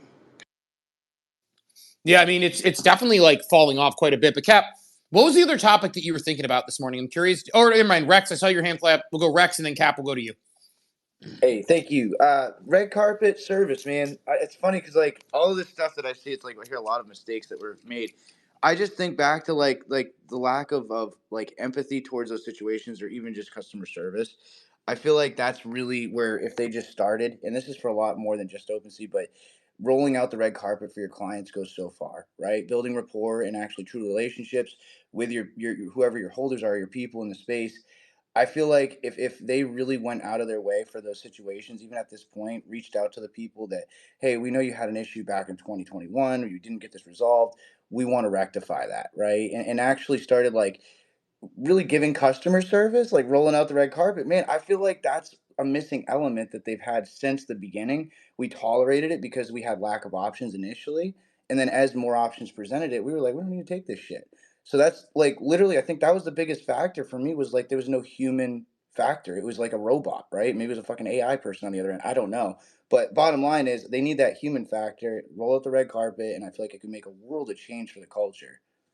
I think like 10, 15 years ago, the reason why my money is it's still invested to this day in Fidelity, it was a really easy user retention play early on, whether they realize it or not, is when I needed help, when I was learning how to invest, when I was reading books and trying to figure it out and allocating money and trying to set up IRAs and all this stuff and didn't understand how to do it, I got on the phone and the Fidelity customer service was so good and so kind. It was to the point where I would tell like my wife, I'm like, I don't talk on the phone with anybody. Like, you know, my family rings my phone. I send it a voicemail. I'm like, you know, are you on fire? Text that shit, right? Like, it's like, that's how I am with talking on the phone. And I would have no problem picking up the phone and calling them for, like, I would, if I needed help, I wouldn't go to the email. I wouldn't email them. I wouldn't go to the chat. I would go straight to the phone call because they were that good. Having really good customer service makes a massive difference because I'm like, well, why would I go anywhere else when every time I call them, I feel like my money is going to be safe and taken care of because they know what they're doing and they direct me in the right way. And when you see that from various people, I mean, like, you know, poor, like, you know, Adam Fern, Pirate Nation, who I'll just like DM a random product question and he'll just reply to me immediately, like one of the lead, like, sort of like, you know, Eng guys over there. And like, yeah, he's a friend, but it's like the fact of the matter that like, I can go in the Discord and get help from the community or the team. That's the other thing that you can do with any of these things is you can continue to build a community. You can build ambassadors. You can build people who will actually take the weight off your team if you build a great product and your customer service is good. Like, people are willing to help each other, especially in a space this small. And like, for me, it's like, you know, if, you know, Mintify or Magic Eden or something have some sort of a thing where someone's confused about how it works, look at with Blast. Blast doesn't even have to do their own marketing half the time anymore because they have a gazillion creators who are using the platform that they built on that L2, the sort of like loyalty program. And then when somebody has a question, there's like a dozen people on the timeline who will answer for them because they've done such a good job in the culture with their overall products and explaining them. So I think that there's like, I don't know. I think there's something to be said there. But Cap, I want to go because I know we're at 9:15. You had some other stuff you want to get to this morning. Let's put a bow on the OpenSea is dead conversation. I thought it was like a good evergreen Friday topic to say like what's going on with OpenSea, what's going on in the marketplace wars. But Cap, any other what was the other direction you want to take us? I'm so curious about this. I know we've been talking a lot about Jen and what she's done with, you know, on her come up on putting out Blast content, and I'm the more and more I see, the more it's like I had some just, I don't know, some epiphanies, some aha moments. The light bulb went off. Partially, it might have been a conversation. Actually, connecting the dots now. Actually, I'm talking out loud. I think it probably was a meeting I was in yesterday, and I think it's going to kick off summer of the content creator. I think the social farming that we saw with Portal and Block and others, I think that's dead. I think I think this is really important because I think there's people who maybe didn't participate in any of these programs and they think the farming that Block did and Portal are the exact same as what PackMoon did. And while they're similar, I think the slightly novel mechanics that and how they executed, I think it's going to kick off a wave. Because I was actually thinking the social farming was done. I think we saw a few of them really kind of when they hit TGE, there was some flops, there was some frustrations over individuals were able to participate. Then when it came to time to claim, they locked them and you couldn't claim even under a VPN or even with a VPN. So I was thinking for a while, okay, that era is over. That's not going to work anymore. I think as I understand how PackMoon executed this, and yes, I get it, fully understand that they are leveraging the third-party loyalty system that is Blast Gold, and that is played to their benefit. Others will likely, in the short term here, look to emulate that playbook. I just think it's much bigger than just Blast, and I think this is potentially a new way for creators, regardless if they have 5,000 followers or 500,000 followers, to earn not just a living, potentially life-changing career opportunities by helping new novel brands launch without becoming a W-2 full-time employee. Like Jen, War Daddy Capital, both with two different things. Like they're showing us as content creators a playbook right now that I believe is 100% replicatable. It's duplicatable. I'm not upset because I didn't farm PackMoon. I'm excited because I think that this type of incentive reward for content creators is here to stay. And then when you combine on what we've seen the success with Fantasy Top, whether you're playing or not, whether it's here to stay or not, what they did from a social-fi standpoint that's vastly different than all the others is they didn't make you leave the platform where we're at. They just rewarded you where you were already creating. And I think this is a fundamental shift in platforms, in social-fi, and in more so in incentives for content creators.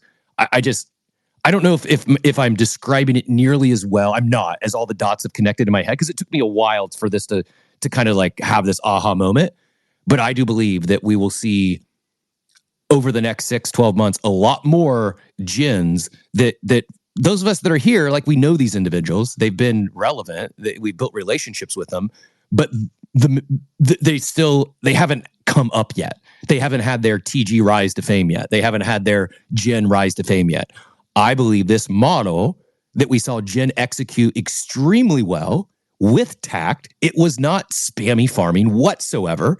It was high quality content that I'm going to guess if you go to Lambo Land and ask him, and he could run it all back and said, hey, would you cut a check for, let's say Jen makes $500,000 in this what she's been doing, this content creation cycle. Would you cut a check for that? Now knowing what he knows, it would probably be well worth it for him to do so. But most startups are not going to be in a position to do that. However, most startups, if they're native to Web3, they could very well find themselves in a position to reward content creators based on their performance, their results, the content that they create. Like, this, just as someone who is wired as an entrepreneur and prefers to eat what I kill as opposed to just give me some big base cushy salary and then let me do the work. Let me earn my keep. This is, I feel we're heading into an entirely new era of content creation. And I think that I'm excited that I believe blockchain tech is going to be a key catalyst for this evolution. So this is interesting because I don't know that it is the new era of content creation overall, or if it is just isolated mostly to our space. Because I do think that there's something to be said about what you're saying, right? And by the way, you're like, I don't know if this is making sense or the dots are connecting. I wish it didn't make sense so I could be like, Cap, this is a weird stoner thought. Go back to the drawing board. But no, I think you are onto something as far as like what this can mean for people in Web3, in the ecosystems that are playing and diving all in. The thing is, there's a couple things here. I think one, you have to bet on the right horse, which is tricky, right? Because this isn't necessarily new. There are people who went all in on, say, Zed Run, for example. And I'm not saying that to rub salt in the wound. Go ahead, Cap. Sorry. Rubbing salt in the wound. The difference is they did not have. If Zed, this is actually a great example. See, this may be the perfect example, because if Zed had the PacMoon creator incentive baked into their bottle with the Zed token back in 2021, I would argue Zed would not have blown their 3-1 lead. They would not have blown the 28-3 lead. And I would argue that had they had that content creator, because here's what Zed lost. Zed had all these organic content creators. That's what got me so excited about Zed, is you had like people creating high production, like Sports Center-esque production quality content created from the community. It was incredible. And they didn't get rewarded. They felt they felt taken advantage of by the third party. PacMoon did the exact opposite. And I think if had those content creators got rewarded like Jen, do you think they're going to stop making Zed content? Yeah, it's a fair point. Like, I guess like that would make more sense if they were like rewarding those people financially in some way, shape, or form. By the way, go ahead, Cap. Or I thought you were jumping back in. Sorry. I was. To this day, I would still be hosting the Ape and Pony show if Zed was rewarding me like Jen got rewarded by PacMoon. It's a fair point. I think it's like interesting to think about it that way. I guess the point is you have to bet on the right horse. So anyway, still, to use sort of the Zed pun here, which is, they went all in on Blast and it won and it worked and they had their nose to the grindstone on the right thing, which, as a side note, random funny story. I realized when Dalton posted something about Proof yesterday, I was like, holy shit, I connected this dot. I thought I'd never met Dalton before. And we only started following each other recently. I think I had followed him initially. He only followed me back recently. But like, I realized like, I'm like, there was this time when we were going to some after party after a proof event with sort of the team and some other folks who were in the Moonbirds community after the Beeple party. And I remember they sent in this there was a bar that had a cover, and like Kevin Rose is like, look, I'll pay for all the covers, but we want to make sure we actually want to go in there. We don't want to pay a bunch of money for people to go in there. And then it's like, we kind of leave. And they're like, well, can we send one person in? And they were like, I didn't remember who the person's name was, but there was a giant Viking man they sent in because they're like, he's cool and he'll tell us. And he came in and goes, it's a vibe when he comes out, and Kevin paid for everybody and everyone went in. But like, it's just funny because like that was Dalton, and I didn't realize it until he mentioned he worked for Proof. I'm like, oh, there can't be that many giant Viking people who are cool who were there. So anyway, total side note and digression. But Wait. Dalton is War Daddy Capital? Yeah. And he like I need the mind blown emoji. I did not know. I knew of Dalton. I clearly know who War Daddy Capital is. I did not know they were this. I was this days old, this many seconds old when I found out they were the same person. Indeed, unless I'm somehow like completely crazy, and someone can tell me if I'm not. Like, it's like the guy he worked for Proof, and like when he connected the dots, I'm like, damn it, I didn't know we had met before. We have. You were the one who like, yeah. And it was just funny because like they're like, we're gonna send him in because he's the cool one, and he walked in, and yeah, he comes out and just puts his finger up in the air and goes, it's a vibe, and so like they paid the thing and everyone went in, but. Anyway, it was me and Tebow were there, like with the team, kind of, and some other. Again, it was just a community thing. Like anybody was, I think, welcome to go to that thing after the Beeple party. Just most people were tired, etc. Anyway, point speaking. Go ahead, Cap. It's completely just an interjection. I was just going to say, speaking of War Daddy Capital and Dalton, I know he like. You know, you're a confident man when you end a lot of your tweets with like the fingernail paint emoji. And that was my segue to go to RFDZ here. Hey, so I heard Sandbox got mentioned earlier, right? So I just remembered that I think they all have the voxel apes of your ape, the voxel version of your ape already locked up and made. So the art's done. So it's just a matter of you giving the green light, and then they could just airdrop that all to everyone for the Sandbox thing. But yeah, anyway, that might happen, might not. It depends. But like, just because someone brought up Sandbox, I remembered it and I thought I'd share. The real OGs have the Decentraland hoodie in their wallets. Love that. Yeah, no, I think like when you're talking about this idea of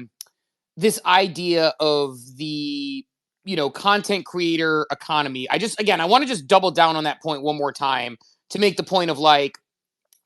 It's almost like choosing an NFT project, right? Because again, if someone goes all in, but it's not because you're not signing an employment agreement. You're not becoming it. This is like, I hear you, but you don't have to bat 1,000. You just got to keep swinging the bat.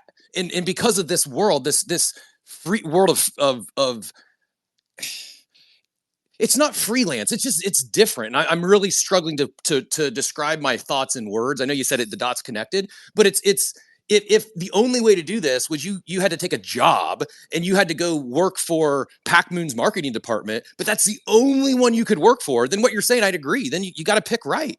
But here it's like, just embrace that you're not always going to pick right. Some of the things you're going to talk about and support or quote unquote social farm, it's going to end up being worth 10 cents. But if you hit one, if you find one PacMoon in a blast like Jen has, and it pays you $500,000 for a few months worth of content, it more than overcompensates for the hour you put in and you got paid 10 cents. Yeah, I guess, but like I don't know, like I don't know. I don't fully agree with that assessment though, because like what made them successful was they were all in that particular area or very deep in that particular area. And it happened to be the one that was the most successful. It's like if you picked another random thing like the I forget what the one was that was like supposed to, there was like some frame or whatever. It's like if you went all in on frame, like, and spent all your time doing that, you would spend hours that were not good uses of your time, working on. Maybe. I mean, that still could play out. They haven't had their token moment yet. Like they're still building. It's a good team of builders. They just, I think when they're relevant, when it's their turn in the spotlight, I think that's it, Steve. It's like, if you're here, you don't always have to actively participate, but it's fairly easy to see. Part of it's due to the on-chain data, who's in the spotlight. who's captured the zeitgeist for this day, this week, this month. Sometimes it's fleeting, and you got to be fast on it. But it's like we could see that we knew, a lot of people here knew that Blast was going to be part of the short-term zeitgeist. A lot of people, and maybe it still holds true, that, oh, that's not sustainable, it's not going to last, it's people are going to leave as soon as the gold allocation. But there was $2 billion locked up. We knew it was going to capture attention. So I think it's not a random bet that Jen made and War Daddy Capital. It was a strategic one based on total value locked, based on attention. And she didn't go all in on Pac-Moon. She could have, but she went across the platform to increase her surface area and her chances of hitting on one. It's just so happened that not only did she hit on Pac-Moon because she hit so well there, she's hit on Fantasy Top. And now she's become this Blast guru because of one of her things hit, but it wasn't the only thing she was working on. It just so happened to be that she focused on where the attention and the liquidity was going to be, at least for a period of time. And it's like, it's not always been that. It's just Jen's been pumping out content for, I want to say, years. It's just like she finally hit a grand slam. But if she would have stopped after she missed a few, she never has her Pac-Moon moment. Yeah, I don't know. I still think that like this is a thing where it's like you're right. I don't think it's as simple as like, turn it on and go, but I do think there are going to be winners. And I agree that there's an opportunity if people follow this model, assuming it's a viable model to continue, right? Like, because it's early on. I do think that there's an opportunity here for sure, like for people to be creators if people follow this Blast model, which hopefully some do. And for us, to your point, like paying attention really closely, it's like, again, like Liquidium's doing like this points farming situation, like as an example, like I love Liquidium. I talk about them all the time. If they did something where me sharing information and data and things about Liquidium was more advantageous to me because I actually use the product, because that's the other thing that I think is key here. And then we'll go Joey, then Mr. C in that order in a second. I think one of the things that's key here is like, you can't fake it either, which I think is important, the authenticity of it. Yes, like Beeple can put out something and be high on the list because he is Beeple and he gets a lot of attention. But with like people like Jen, Dalton, and others who are in that ecosystem, Dude Lifts is another one that I talk to frequently, who just got hired by Flow actually, but is deep in the Blast ecosystem. I think, when I see them, they authentically use the product. And to your point, Cap, the thing that I like about the model that's worked here well is they talk about the product and they say, like Dude Lifts, like, here's how to do a quadruple farm right now on this thing. You're going to farm when you're bridging from Orbiter. You're going to farm when you're going from Thruster. Then you're going to farm on the Blast and this. And then you're going to put your money here. Boom. This is how you do it. It's an educational video and it's actually actionable. And it's telling you, like, look, nobody knows how this thing nets out, but he's showing you how to do a quadruple farm and he's actually using it and he knows what he's talking about. And I think the authenticity is something that we want to make sure that you need to make sure that if you're going to try to be playing this game, like, like you can't just be, or like people who are having fun with Pac-Moon, like go for it. Like, you know what I mean? Even the gifts and things, that's valuable in the attention economy. But I think just generally this is what I think. It's not just the Pac-Moon. It's not just the Blast farm. The third-party incentives that helped. That was part of the network effects that went into this. But I think what many are missing is where Pac-Moon executed differently.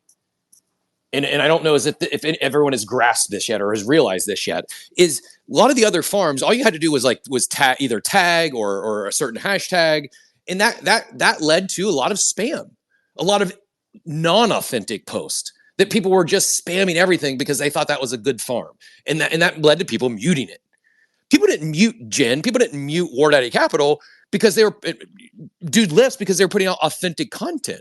Well, part of the reason they were putting out authentic content is Pac-Moon forced you to do it. You didn't, like, your post doesn't count unless the Pac-Moon account likes it. I don't know how they're doing this. I don't know if it's a manual process or they have some bot has some algorithmic formula or something. I have no idea how they're doing it, but it's their. I believe, correct me if I'm wrong, if anyone knows, I believe this was novel. I think this was the first social farm that had this QA baked into it to where they weren't just going to reward people who were spamming Pac-Moon into the comments and every post that was just, silliness that was cluttering up the timeline. They were only rewarding what they felt were good, authentic posts. And I think this to me, Steve, is much, much, much more akin to a Web 2 marketing strategy, a product launch, than was what most of us on the timeline think of Twitter farming. Like, that was spam. This was real marketing. This was real education. And I do not think it's a coincidence that we saw Jen and Ward Eddy Capital and Dude Lift stand out in this farm, where I don't know if you could pick a single person over the like who was a block farmer that was putting out really good educational content. I think it was all spam, or most, or like a picture, like of a funny meme, and they would just put block in there, or like a scantily clad. Yeah, there might have been some good shit posters. Yeah, it was good. Like, if you were a good shit poster, you might have been able to farm in that world. This new world, and this is why I was alluding to, like, the shift in the meta, Steve, is I think it's going. I believe social farming, social launches in the future are going to reward quality over quantity, and that's what I failed to describe to say in words earlier. That makes sense. It's like the best content can actually be rewarded, and that methodology compared to, like, and I don't think all farming is dead in the way that you said, in the sense that, like, I do think there's ways to do it. Like, and again, you can disagree if you don't agree on this one, but, like, I actually do enjoy what 6079 does, because I actually participate and learn. Now, you don't have to, but I actually am. And so, like, for me, that's been something that I've enjoyed. Now, that said, it's not for everybody. I get that. But, like, I do think there can be ways to potentially do the farming thing to get attention, but the fact of, like, getting education. And this is an and thing, I think, right? It's like, yeah, you don't have to just go the quality route. I agree with you. There is some, can be done tactfully, but I think just by itself is not enough. And I think that we saw, and this is part of, like, this is novel stuff. Like, this is new. We're here. We're all fortunate to be seeing this stuff play out in real time. We're seeing, like, future Harvard business case studies being written in real time that we're getting to, like, it's very hard. I mean, I guess it's easy to play armchair quarterback. It's very hard to know exactly how this stuff plays out in real time. But I think because this space moves so fast, we can kind of speed run some of that learning curve, both in finding out what's working as well as what doesn't work, much faster than we've been able to discover in the past. Yeah, no, I have a lot of thoughts on this. It's actually, like, inspiring an idea for one of my consulting gigs I'm doing right now as we're having this conversation. So I'm glad we're having it, because I'm going to apply this directly to my day job, or at least one that I'm working on right now. Yeah, 10%'s my royalty. No kidding. Let's run down to Joey Vowles. Joey, I know you've been waiting a hot minute. Go ahead and get in here. Yeah, for the record, Cap, I think, like, about a month or two ago, I had talked about the shift in farming when we were talking about, like, how it's quality over quantity, and people kind of pushed back on it. So I'm glad that somebody else is now. Dude, I mean, you got to give credit where it's due. Joey, the Notre Damus of Web3 here. Not only did he call this a month ago, look who's riding Jen's coattails. Like, that didn't just happen. Like, someone recognized something there. I mean, I'm joking, but I'm dead serious. What did the colony see in Jen? Why did the colony link up with Jen as early as you did? Yeah. So Jen, we were very strategic with the individuals that we wanted to connect with. If anybody's ever launched an NFT, felt so down bad in my life right now. Well, Cap, up until like 2 days Same ago, Cap. Jeez, we're not. Wait. What? Excuse me. I believe Coffee with Captain sponsored one of the 12 days of giveaways we did. So we came to you guys, we partnered, and Cap, for the record, I didn't know until like 2 days ago that you had some big collection of cards that you want to grade in Vault that I will personally have my brother do for you, white glove service for you. Look at this. But look at this. You joke about little being down bad, and you get the carpet rolled right out. No. He's gonna go off and be like, "All right, don't worry, Andrea. I think I got him off our tail. I don't need to do anything with these assholes." No, you guys have supported us from the beginning, and you had us up on stage, and I appreciate everybody in the war room that supports us. But so we were obviously, again, strategic. We partnered with you guys way back in December because of the value, and it was one of those things where we so I'll give credit where credit's due. Jen obviously has an Azuki PFP. Dash, Dachshund Wizard, is a member of our team who's really deep in the Azuki community.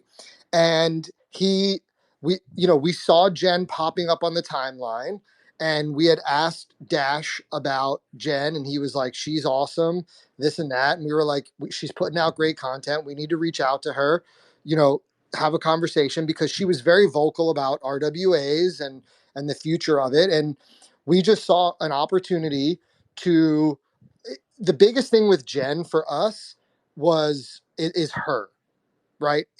She is a she's like a really good person. She's very genuine. She like cares. And that's what's important to us, because if you have ever launched any type of business in this space or been involved with one, you know how many XDMs or Discord tickets get opened, and it's like, hey, we want to partner with you. And we're like, okay, great. What's your idea? Give us $10,000 and we'll blow you up. And it's like, that's not a partnership, right? Like, so it's crazy the type of stuff you get, and how genuine she is and how honest and authentic she is really mattered. And I would say, to be honest, Jen picked us more than we picked Jen. And we're so grateful for it. We couldn't have chose a better person to, believe in us. There's obviously other people out there as well that believe in us, and we're so grateful to them. Like Legendary on the Modern Market Show commented about us weeks ago, and has been, according to him on his timeline, been slowly buying up cards as well. So shout out to Legendary as well for that. Like, we're just, I think what it is it's a testament to the way we've chosen to build this business and the people that are part of the business. But I don't want to talk about me anymore. Can I ask you a question related to it? And like, you don't have to answer or be like, hey, I'm not going to answer that because I never want to put my friend in the hot seat or anything like that. But I had this thought as you were talking. So this morning, I went on to look at Pokemon cards. I went on to look at One Piece cards. And I heard Legendary being like, hey, I'm sweeping these things up. And I'm like, you know what? Like, I was shopping around in general on there with my kids, and I was looking on at some ones I liked, and I went back. And everything is so far up because people are looking at farming for the jackpot. So Legendary mentioned he acquired a bunch this morning. And like, there's people playing both sides of it, where people are taking a fair market value sort of card that you had for $25 initially that was sold for $30 or whatever, or had a $30 value that got sold for $30 that's listed for like $150 because there are people going in to buy, to stake and play the jackpot game. And I'm just curious if you have a perspective on, one, that sort of mechanism where the value of the RWAs is determined by the lottery function on the platform it's built, or on the blockchain it's built, or two, like, what that means in your mind for the product. Is it a good thing for business because you're like, hey, people are buying, selling, and trading, or do you think it's not as good of a thing because, a traditional card market person who would see this would be like, I'm not going to pay $150 for a $25 card, not knowing sort of those mechanisms. I'm curious, and you don't have to provide a perspective on this. Again, I'll give you that out because this is like a very sudden thing I'm thinking about. Question. No, this is a great question. So this has come up on the timeline. It actually just came up this morning. Somebody commented on Legendary's post about how like all the cards are so priced above market, and they were like, and I we responded, and at the end of the day, we can't control how much a user wants to sell a card for, right? It's no different than if you go on eBay or Amazon, right? Like, how many times have you been on Amazon and you're looking up Crest toothpaste, and one reseller has it for $5 and another reseller has it for $7, right? So at the end of the day, like, it's a double-edged sword, right? Because we don't want people coming to the platform and saying like, why is this $25 card $100? They're price gouging us. And it's like, well, we're not price gouging you, right? Like, the person who owns that card has every right to price that card how they want. Now, this is, in my opinion, because we're so early on, okay, we are limited with what's available currently. Like, we are about to sell out of One Piece inventory. It's like we did not expect there to be this much like love for One Piece, and I don't think that's a bad thing, right? But what I will tell you is something we've promoted for a really long time, which is our reseller partnerships. We don't want to be responsible for filling the inventory all of the time. So as more of our resellers get onboarded and their items get tokenized, you're going to start to see the marketplace fill up. And what'll happen is prices, the price action will have to level off, because as all of these resellers bring their hundreds and thousands of cards onto the platform and price them appropriately based on the market, people that are quote unquote price gouging because there's not a lot of inventory right now are going to have to lower their price if they actually want their cards to sell, right? We are actively restocking inventory like every day. Like they're getting sent to the vault, they're getting tokenized, they're getting put on the platform. Like but I can tell you that it's one of those things where we can't control it. Like we talked about it. Like my brother has been in this space for a long time. He's a reseller. He's one of the motivations behind like the creation of the platform. Why? Like I saw how much work he was putting in, as a reseller. And I was like, there has to be a better way. And he, like, as a reseller, he came to us and he was like, hey, some of these prices on these cards from like secondary, they're crazy. Like, should we say something? And we were also the same thing. No, we can't. It's a free market. Like we can't tell people how to price their cards. If they want to buy a card for 25 and sell it for 100, who are we to tell them not to? Right. So I completely understand where you're coming from, and I see it. And I hope that long term, as we onboard the resellers and the inventory fills up, the prices will level off where they belong. Yeah, that's the tricky part, is like there's one of two things that happens there, right? It's one, there's a premium built in because the jackpot situation just goes on forever. So there is a premium in RWAs on a platform where you're sort of paying for sort of the asset and the lottery ticket. And then you say to the person like, hey, when you buy this One Piece card and the prices level off, like they decide what that risk is worth. And people could say, hey, this is a $30 card, but for paying $35, you have the opportunity to win significantly more, right? Like it's a lottery mechanic where, the price is coming. Because like I said, right now it's like, I kid you not, I went on there and I'm like, $85 for a $25 card. I was like, damn, like I was shopping and I kind of was thinking about it. And I'm like, but if you click on it, you could see the action. The person bought it and then they listed it and then they're trying to sell it because people are playing that jackpot game. So people are playing both ends of it. So if someone swept early all the inexpensive cards there, like some people did on Fantasy Top, well, then they could be now reselling at a higher space. So that could happen. Or there could be a major sort of crash after the jackpot happens where people are then unloading, which again, money sales, good for business for sure. But like, it creates more of a volatile marketplace. So it'll be interesting to see play out. In my mind, it's more just interesting. I'm not saying if it's good or bad. And that's why I didn't want to like put you in a weird spot. But in my mind, it's like interesting because I could see it sort of both ways playing out. And it's just, I didn't anticipate people stacking RWAs, but it's actually interesting because when you're stacking an RWA with respect to some of the other farming things that are going on there, a meme coin is a high risk, high reward. You don't know if that meme coin is going to be there tomorrow outside of, the jackpot staking. There's volatility there. When you're staking against an RWA, even if you overpay for it, you still own that real world asset. Like you still own something that is backing what you bought. Whereas like if you buy a meme coin and it just goes to zero, you don't have anything that's backing it, right? And I don't think that Pokemon cards are going to zero.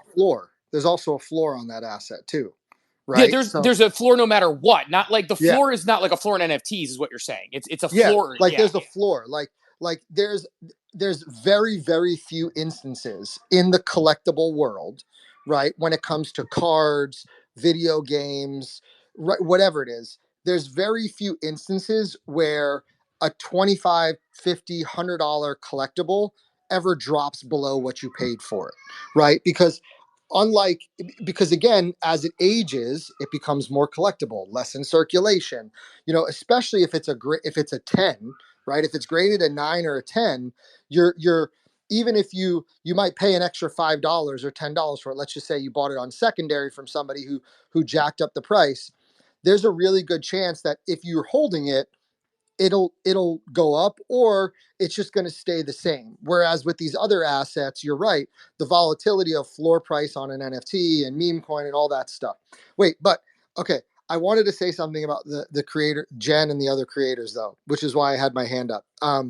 Real quick, I want to say that to Cap's point, what all of this means, what all of this is showing me is effort. We've talked about this since the bear market. If you put in the effort, there's an opportunity to be rewarded. Now, the level of effort you choose to put in obviously then depends on the level of the reward, right? So this is for the first time for somebody who's in their 40s, right, and has seen social media, the evolution of social media, and all that stuff. For me, this is the first time where I can remember like effort is being rewarded on like an exponential scale. Like you can, like the way that Jen has committed and War Daddy and all these other people, right? Like Docs and Wizards, another one. Like he doesn't get enough credit. That man on the timeline is a machine when it comes to creating content, whether it's showing off his little dachshunds or turning his wife into a Pac-Man or whatever, right?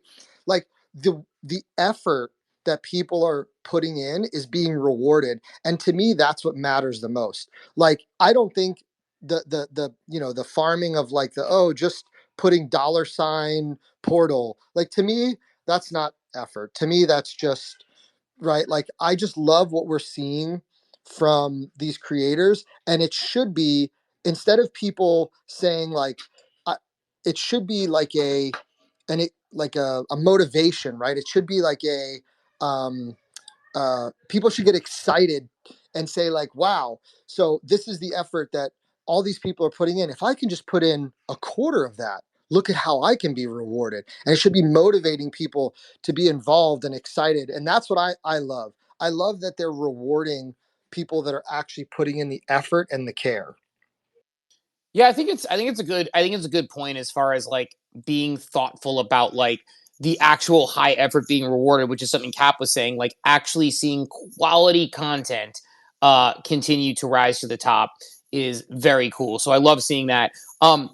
Let's go to Pivington real quick, and then I want to flip it over to Jeremy. I know he has something awesome to talk about. Friend of the show, DJ Network War Room.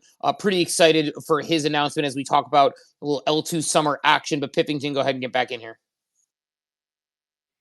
It's just nice to say I'm about to get started with the colony myself, and they're just much more reasonable for a reseller than eBay or something. So definitely, give them a look, and like the way business is done, is way different. I feel like cards are going into hands of more caring people, like real collectors. Yeah, no, it's a. Am I the only one that couldn't hear him? Is it my connection? It was quiet. It was quiet, but I got Okay. it. It's I mean, it's a great, and basically it was just complimenting the product, which I fully agree with. I think it's an awesome product that is out there, and I've been playing around in it. I've just I made the mistake. I was early. I was shopping on day one. I was shopping on day two, and instead of shopping to farm, I shopped only the things that me and my kids wanted to buy. I should have been just I think that video indiscriminately game firing. you wanted is still there, Steve. That which one? The video game you mentioned might still be there. Yeah, I think it is. It's just, I don't know. Like, I thought about it. I don't know. Like, the cards were getting me more excited for whatever reason. So, we'll see. Alex from the Pudgy community bought the vintage Jeopardy, which I'm so excited about that I used to sit and play with my mom when I was a kid on that vintage Jeopardy game. That's what I love the most, man. The nostalgia, like the memories. Bro, I used to play that Jeopardy game. I had Wheel of Fortune. I had a not Pictionary, whichever the one that was like the. Wait, we talking Commodore 64? Nah, the Jeopardy game. Commodore 64 Wheel of Fortune and Jeopardy, or no? OG NES. It was the NES version of Jeopardy. I had the Commodore 64 though, Cap. I used to play on the Commodore 64. I used to play, what was the one where you had to throw the beers? Beer Tapper or something, right? On Commodore 64. Not familiar myself. Yeah, Beer Tapper was not in my probably like 8, 9, 10-year-old repertoire. Wasn't quite. It was my uncle's game that he let me play with him. So the oldest game we have right now is the Jeopardy was on Sega Genesis. We have a Atari 2600 Miss Pac-Man, and we have an Atari 2600 Gravatar. And then we have the Super Mario Brothers 3 is the game that Steve was interested in. We have that. And then we have breaking news on coffee. Here's the alpha. That Miss Pac-Man game, that's guaranteed. That's 1,000 gold will get airdropped to you, whoever buys that. No, it's actually being resold right now. Someone bought it for $600 and they're reselling it for $690.42. Wonder how they came up with that number. But oh yeah, it is. I didn't even realize somebody bought it. And you know what's funny? We put a post out yesterday, like poking Pac-Man. Like every Pac-Man needs his Miss Pac-Man with like the picture of the game. And I guess somebody went and bought it instead of Pac-Man. yeah, I think it's I mean the person's name is Mina, so I wonder if it's our friend over there. But well, who knows? But no, I've been looking at like the video games a little bit. It's just, trying to figure out like, the like what I want to hold and how I want to hold it. And like I said, the cards are super interesting, but paying attention to that, and I'm sure as like more things get listed on the marketplace as they come through card wise, you're just going to continue to see these sweeps, because low to high, the lowest Pokemon card right now is $145 that was bought for $35 5 days ago. So people are playing the arbitrage game on both sides, which is creating an interesting RWA marketplace. Yeah, imagine explaining this to someone in the RWA world and being like, yeah, like in the card world, like, no, people are paying like 5 times because they're gambling in a casino. It's like, oh, okay, that makes sense. But it's certainly interesting. But think about, wait, real quick, sorry to interrupt, but think about that as a marketing for our resellers. So resellers earn 1% in perpetuity on any assets that they tokenize, vault, and sell on our platform. So think about when we're talking about onboarding Web 2 businesses, like, hey, you can sell this card on eBay once and that's it. Or you can tokenize it, sell it on our platform. And as these people trade it back and forth, you get 1% of every sale. Could I arbitrage that and do a physical claim of cards that I have on the platform, send them back in again, and actually get 1%? Is that a loophole I have here? Because I could claim the physical. So what I will say is, I asked Joey if I could fucking game his system, like pull a Franklin bullshit on here. Yeah. Pratik, where are you? Come in here. I need Pratik's help. I'm gonna mute myself. Yeah, that's one of those questions where I'm It's like, amazing. We've been giving Colony flowers all morning, and we broke their platform in less than 90 minutes. It's amazing. Yeah, that's what you get. That's what you get for choosing Jen over Coffee with Captain. That's karma. No, we love the Colony. We love Joey, and obviously, don't go out there being don't go out there screwing around too much in the Colony. Like, have fun with it on the RWA stuff. RF, let's get in here real quick. Let's go maybe 60 seconds or less. I'll go to Jeremy. Because I think he had his hand up earlier. So I was just raising my hand for him to get his chance. Raising your hand for who? Mr. C. Oh, yeah. Well, whenever hands go down, I just assume someone's busy. So we'll go to hands. So no, I'm still here. I'm just waiting to get. Keep the hand up. Just in the future, keep the hand up, because like a lot of times people come on stage, they throw a hand up, and then they'll like put it down because they're going to the bathroom or they're driving somewhere. So just keep the hand up throughout. But go ahead and get in here, Mr. CGM. You know what it is? My connection is really bad. So if it cuts, it's that. That's why I'm kind of dropping back and then coming back up again, just to let you know. Got it. Yeah, go ahead and jump in here. What are your thoughts on anything here? Yeah, so you know what it is. So let me break it down. I've got a few comments on Blast, and I've been waiting to just kind of get in. I think, do you remember the conversation we had when we was talking about Doodles and how they're trying, etc., and they're doing things? And I think one of the key things that we pointed out, and things I mentioned, this is nothing to do with Doodles specifically, but it's to do with Blast, is the fact that Blast has managed to create something that is not just sticky but exciting.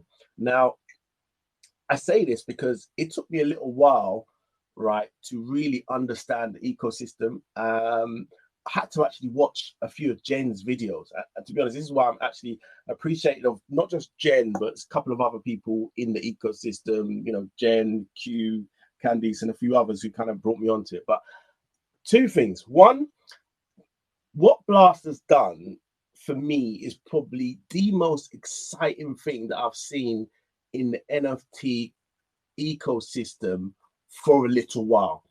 And I don't say that lightly, because nothing really excites me at the moment with what people are doing. Everybody's trying to do everything, but it's not sticky and it's not exciting. And the fact that they're rewarding people in such a sticky way is absolutely crazy. The only thing that I would say, they would probably be able to onboard a lot more people if it was a bit more simpler to understand.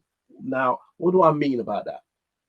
I'm an IT geek, love creating content. I create content for fun, so it's right up my street. But the fact that I had to phone people about 3-4 times, and it's lucky. I'm lucky that I can actually phone people like Q and Candice and speak to people from the Pack Attack community and say, guys, you know what? I don't understand this. What's going on? And 3 times, I still don't get it.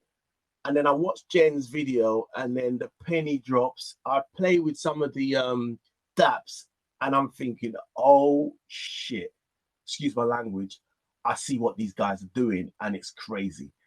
This for me is understatably a thing that I think a lot of people are actually missing. And I think a few projects, especially the NFT projects, need to understand what community building, rewarding, and the word sticky really means.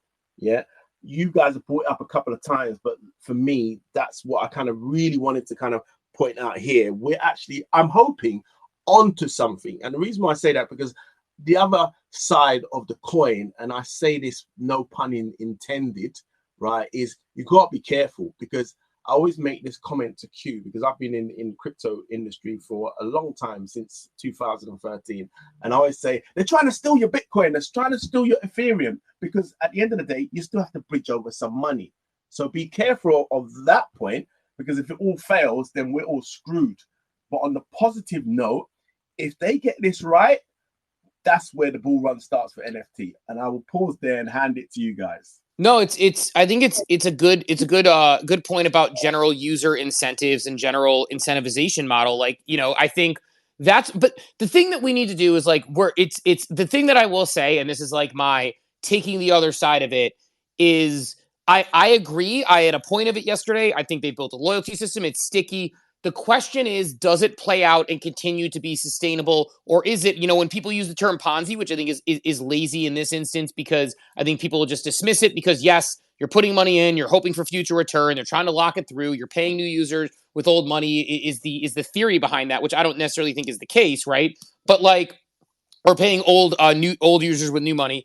I don't think that's necessarily the case. And the argument I would make is like, I think it is really good and sets some good precedents. I think they're testing things and they'll see what works and what doesn't.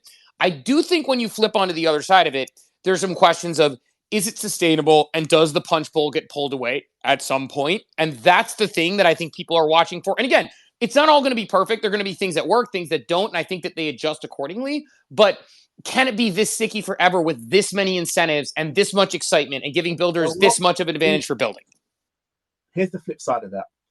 I see the answer to that is 2, and we've always been talking about it: community and also the apps that other people use. Because the clever bit is they have onboarded a lot of apps that we potentially already use. So the fact that I'm getting, you know, incentivized for apps that I'm really used, that's the clever part. Now, if they keep on onboarding the correct apps, or the correct apps come on, then it won't be such of a Ponzi scheme, because we're actually using apps that we find useful.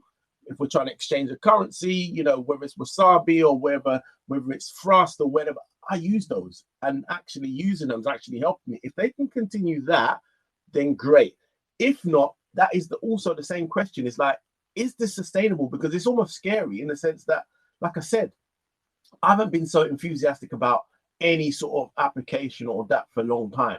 We do need to see some more proper onboarding, simple videos, because even though it probably only takes 15 minutes to get onto Blast, to bridge some ETH, to then go and do your multiplexers, right? And then sign up some of the apps. It took me probably 3 weeks to understand all that, but all of that could have been understood in about 15 minutes. And again, I was just lucky that some of the community are OGs and I can reach out to them, and they kind of said, right, this is how you do it, Chris. You know, that for me is obviously a fast way of onboarding. That is the key thing missing. And again, I'll pause there. This is amazing, Steve. I actually was going to push back a little bit on the use of sticky. And then Mr. C talked again, and I thought some more. I agree that we're seeing that the dApps are sticky. I think because of this creator incentive model we've been talking about, the loyalty is being built to PackMoon. The loyalty is being built to Fantasy Top, not necessarily Blast. Blast is the short-term incentive. Blast is the casino, the jackpot, the leveraging of network effects that got the eyeballs and got the attention there. I do not expect the Blast gravy train to last forever. In fact, I think by end of month, we'll have into this season and TGE, and then it's going to be really interesting to see how things play out. What I do think is sticky and has sustainability is PackMoon, is Fantasy Top, is those that are winning on Blast. Because of what I said earlier, Steve, I believe the future is omni-chain, and who's not to say 6 months from now, the next new shiny toy, L2, that becomes the third-party loyalty program of the, for the next 6 months, who's not to see these dApps just launch on that platform? And to Mr. C's point, we're not being asked to do anything necessarily entirely different. We're not even being asked to use something other than X. We're not being asked to stop using Fantasy Top in this example. Rather, just go do it on, you mentioned Frame earlier. Maybe that's it. Fill in the blank. Pick another EVM L2. I think that for a while, at some point it runs out, but for a while, I think there's going to be some winners. And when they win brand loyalty, they should be able to migrate a lot of that loyalty over to the launch on the next chain. And then you fast forward 5 years and you can play Fantasy Top on a dozen different chains, and there's not much more third-party loyalty network effects or benefits or value adds at that point. But I think we're way off from that final state or that endpoint.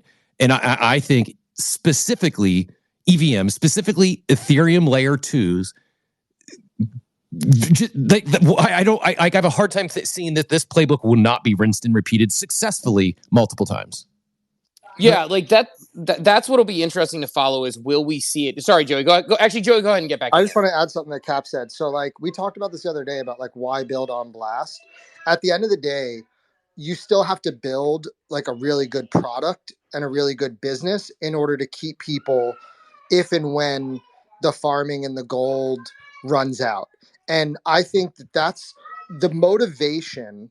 What I look at is all of this gold and farming is motivating actual founders to build really good products and businesses because they want people.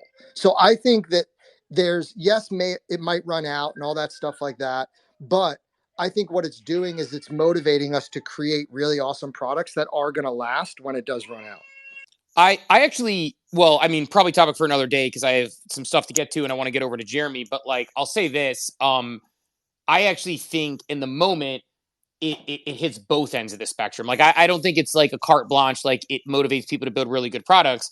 I would argue that the short-term incentives actually motivates people to build flash in the pan, socially, financially incentivized products because they know they can make it very quickly and scale up. And because of the Blast Gold and the jackpot, you could spin up a shit coin and be successful because they're basically saying, hey, and do some soft staking until we get Blast Gold drop. So I actually think it's both, but I would actually argue it's more of an incentive for the lazy building than the really high effort building. Not to say there aren't high effort builders, but I think, creating a casino where you're just trying to trade attention around, I think it's more motivating in that direction, I would say, than the really good products. But I think the really good products will survive. And I think you can have both.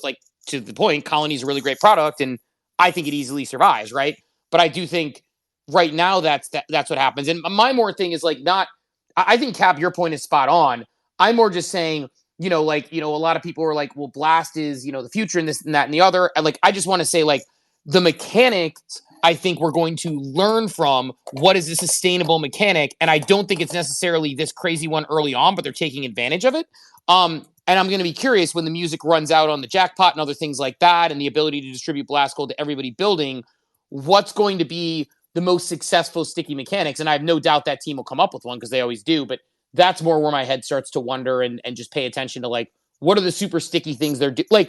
Like the soft staking of assets on a chain, that is brilliant if you can find a way to continue to make it work, because then you are actually helping out those people who, I'm less likely to sell my 7 cards I own on Colony because I'm soft staking them in case they get a jackpot and I get a little gold allocation. That said, like, Jeremy, I want to get you in here to talk a little bit about the pin at the top. If you go one over VCon, I will hand it to you appropriate when we're talking about L2s. Yeah, I appreciate it. Morning, D-Gens. Oh, the spot, because this is going to make him really uncomfortable. Who are you voting for? And not scanning one left. Go up the top and the pool all the way at the left. Who are you voting for, Jeremy? In the biggest fumble of Web3, I might have to. Honestly, I think it's probably somebody who's not on this list. Oh wow! But either way, I'm going to what's the term? Plead the fifth. Abstain. You're going to abstain. Yeah. I'm going to abstain. And I'm sorry to give you a non-answer. I think partly it's still early enough that like you can blow a lead and come back in the race. So I'm optimistic for people who have lost their lead, but also I don't gain anything by dunking on somebody who's lost. I actually would agree with you for all the candidates except for OpenSea. I think it's game over. I think it's good game. Thanks for playing. I do not think they can recover. I don't think there's anything they can do at this point. From everything I know about this space and the current, I guess their only hope of recovery is a massive flood of new participants that they somehow win the top of funnel. I don't think they will. I think they've already lost top of funnel, and what they had as a lead in SEO at one point, I think, is evaporated. And I see no path for them to recovering and even in remaining relevant. But I respect your opinion. I agree with all the other three mentioned. I just think it's over for OpenSea. Yeah, and I think, ironically, that's kind of a layup for what we're talking about with Base, from the point of view that I think you're right in the sense that it all depends on how you're onboarded and by whom. As far as like the community of 10 to 30,000 people who are actively participating on EVM and adjacent like Bitcoin and so forth and are like in this world, there's been enough disappointment from OpenSea that when they're onboarding folks, they're recommending Mintify, they're recommending Blur. And I think where OpenSea has lost a lot of favor in the space is in that word of mouth marketing. But, just like as we've seen on Blast with Fantasy Top, it only really and Fantasy Top's not the only one, but it's a good example of a killer app that drives a ton of adoption for the base layer. And that can happen, that happened with Base through Farcaster, and that'll continue to happen in different forms. If OpenSea finds a way to make onboarding better, then they could reclaim some of that market share. It doesn't mean they'll regain number one. They were number one at a time where there was so little competition. But I don't think they're down and out per se, even though they may have lost hundreds, if not thousands, of loyal customers. And part of the reason I say that, well, let me take a step back. I think I can make this a little bit relevant to the conversation about Blast. So I just wanted to share with everybody, because I know that Cap and Steve, you're big on VCon. I know there's a ton of VCon community members that listen to this show, and VCon is hosting our first spaces of the year today at 3 p.m. with Coinbase to talk about Base L2. And I imagine most of the people in this room are familiar with Base to some degree, and maybe have already started using it. But for the wider innovation sector, maybe innovation less so, but like the entrepreneur, the marketing sector that we're attracting to VCon in LA, they are not familiar with Base. They hear layer 2 scaling solution and they've already kind of like checked out because it's too technical of language. And where I will give OpenSea credit is, it's tricky because like I use Mintify for trading. Like it's definitely not the best trading platform, but for onboarding, we're actually driving a lot of new users to OpenSea for the simple reason that they can make a wallet with an email address and purchase a VCon ticket with a credit card. And they don't have to deal with any of the friction that comes along with setting up Coinbase, depositing money, waiting periods for transfer, uncertainty and learning curve around why their money fluctuates in value in Ethereum on layer 1 versus Ethereum on layer 2. Why is it the same name, but it doesn't have the same functions? So all of that is obscured by the fact that with far less clicks, I can go with an email, which everybody has, and a credit card, which everybody has, and get a VCon ticket in a few minutes. Now, if Mintify had that feature, I would very, very gladly direct them there, but they don't yet have that feature. Have you given feedback to the team? Am I what? Have you given that feedback to the team? Yes, actually, we're working on that. Well, not working on it in a formal way, but yes. So, I think where this relates to Blast, and one reason I'm very excited about Base overall, and I would encourage people who haven't dug in to come to the spaces and ask questions. We're going to be talking with Ryan Nitz, who's the lead on developer relationships. So software engineer working with teams of software engineers to make Base the experience that it is.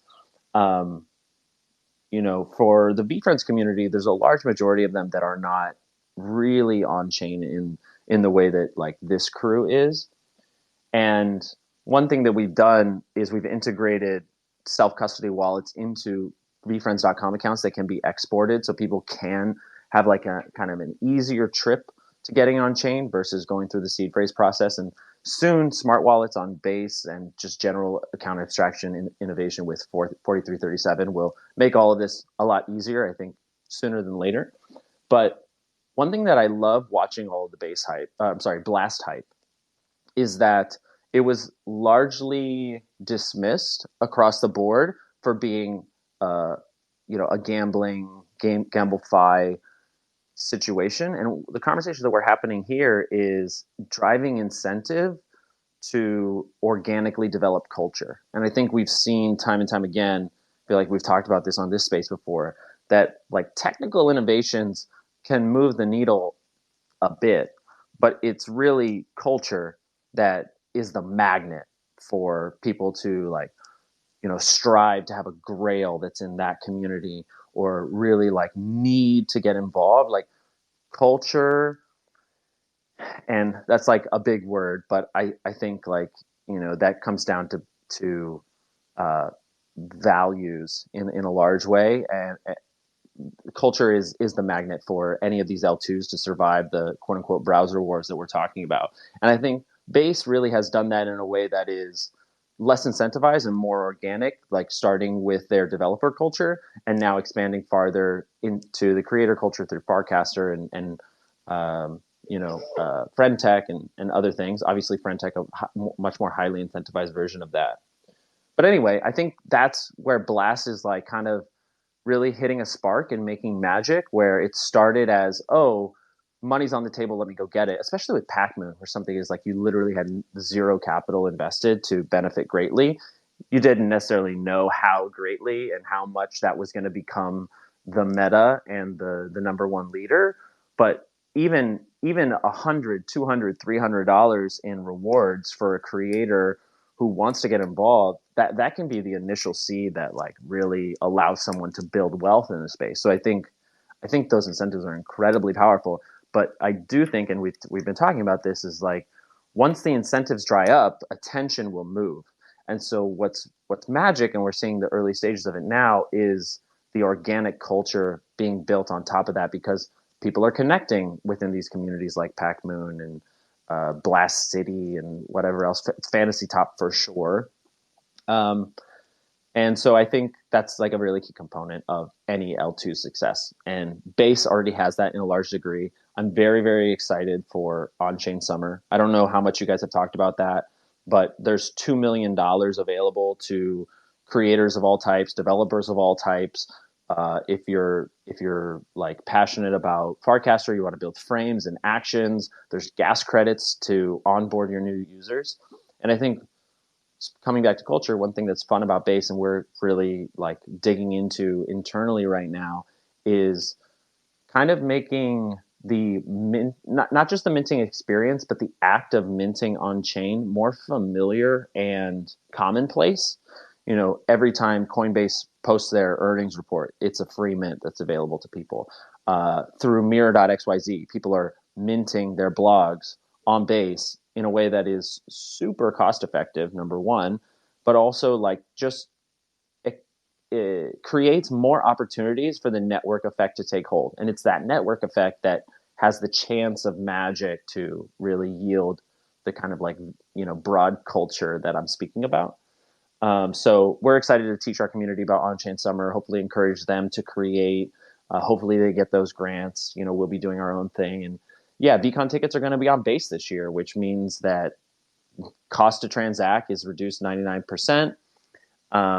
And for anybody who hasn't used Base, has come to VCon before and is like maybe not familiar or has any hesitance about how they have to learn new things or start a new wallet, like we're going to be talking in very simple terms, like clear takeaways for the space. Like my main goal for today, because I'll be hosting the space, is like I want people to walk away with a simple, non-technical explanation of what is Base and what do they need to do as a token holder. And truth is, the experience is very familiar, and people who have engaged on Base, they know that they can see it in their Mintify and their OpenSea. It's all in the same place. It's just about bridging, and I think finding the right metaphors. We had a conversation about this in DGen a while back. I was starting this work of like, is the best metaphor for L1 to L2 currency like a foreign exchange, like the same way you can't use euros in the US and you can't use dollars in the EU. Is that what a bridge is like? And it's just, so as you can tell, like there's a lot of information, but it's fun for me to distill it. And I think the punchline for all this stuff, Blast, Base, any L2, even Monad to a degree, is that the future of our space, the future of blockchain for the retail consumer is layer 2. There will always be a role for Bitcoin. There will always be a role for the settlement layer. But the future of how people will interact on chain is unequivocally layer 2.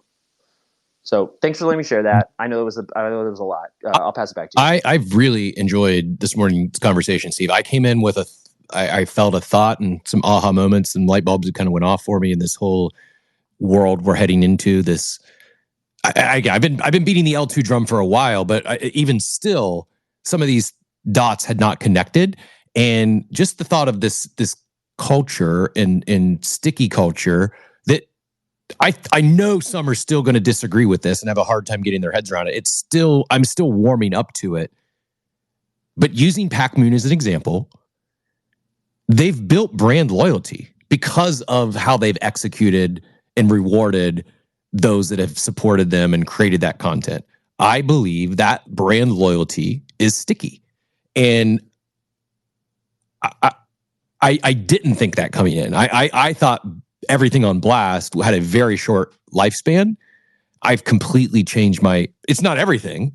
And I think we're, at some point, a lot of the attention probably does go somewhere else. But even if the gold runs out, even if the third-party loyalty incentives run out, I believe some of the, I'm curious, Joey, does Colin, and maybe like for some dApps, for some consumer crypto apps, being on multiple chains isn't important, but has Colony talked about a multi-chain future?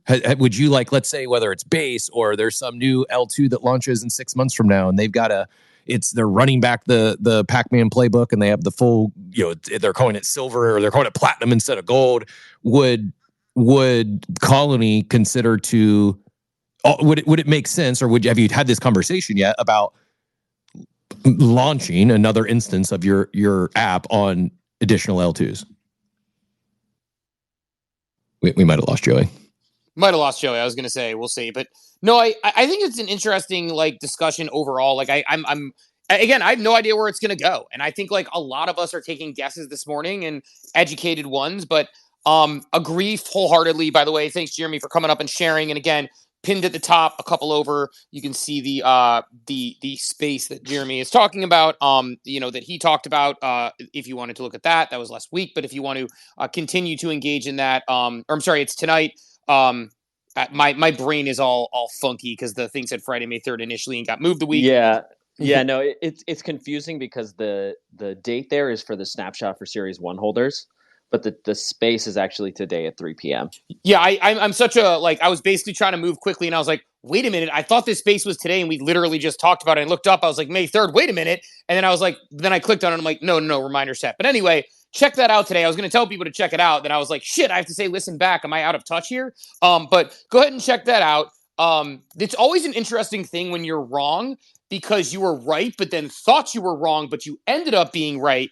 I don't know. That's always an interesting little paradox, but check that out today for sure. Jeremy is a real one, not just a member of the DGen community, not just a member of Coffee with Captain, a friend, and just a great individual. So check that out. And of course, VCon, my favorite conference I've ever been to, planning on going again this year, and just thoroughly enjoy the VFriends community. So check that out, give it a listen. And I agree with your point on the future has to be very much L2s. And I think we've been saying this for a long time. The masses don't come on with, $100 gas fees when things are busy. Go ahead, Jeremy, get in. Yeah, just one more quick thing on VCon. Totally would I don't want to derail the conversation too much further, but some value for the people here. Our speaker applications are open for our Voices at VCon series. So the similar situation to what the panel that Steve was on last year. Open applications. We're gonna move it from 1 day to all 3 days. We'll have Voices of VCon speakers, and I think there's a ton of value in applying, even if you might have like a instinct to count yourself out, right? Like there are people in this chat right now that they speak at conferences, like they want to speak at VCon, or they're like, yeah, that might be fun, but there's other people that don't have the speaking resume, but have something of value to offer. And I want to just like double tap, be your friend to say like, please apply, because even if it doesn't result in you speaking at this year's VCon, it's always valuable for us to get to know the community better and understand like where that interest is. If it doesn't work out for VCon, maybe because your message is so powerful, we just want to host a pop-up spaces to talk about this and platform the message that you have because it aligns with what we're doing. There's so many iterations of like being able to execute against the applications we get, because of course there's going to be limited opportunities for actual bodies on stage when it comes to the panels. And like just don't say no for yourself. Like really don't say no for yourself. It's a simple application, and Joey's I would just talking about RWAs.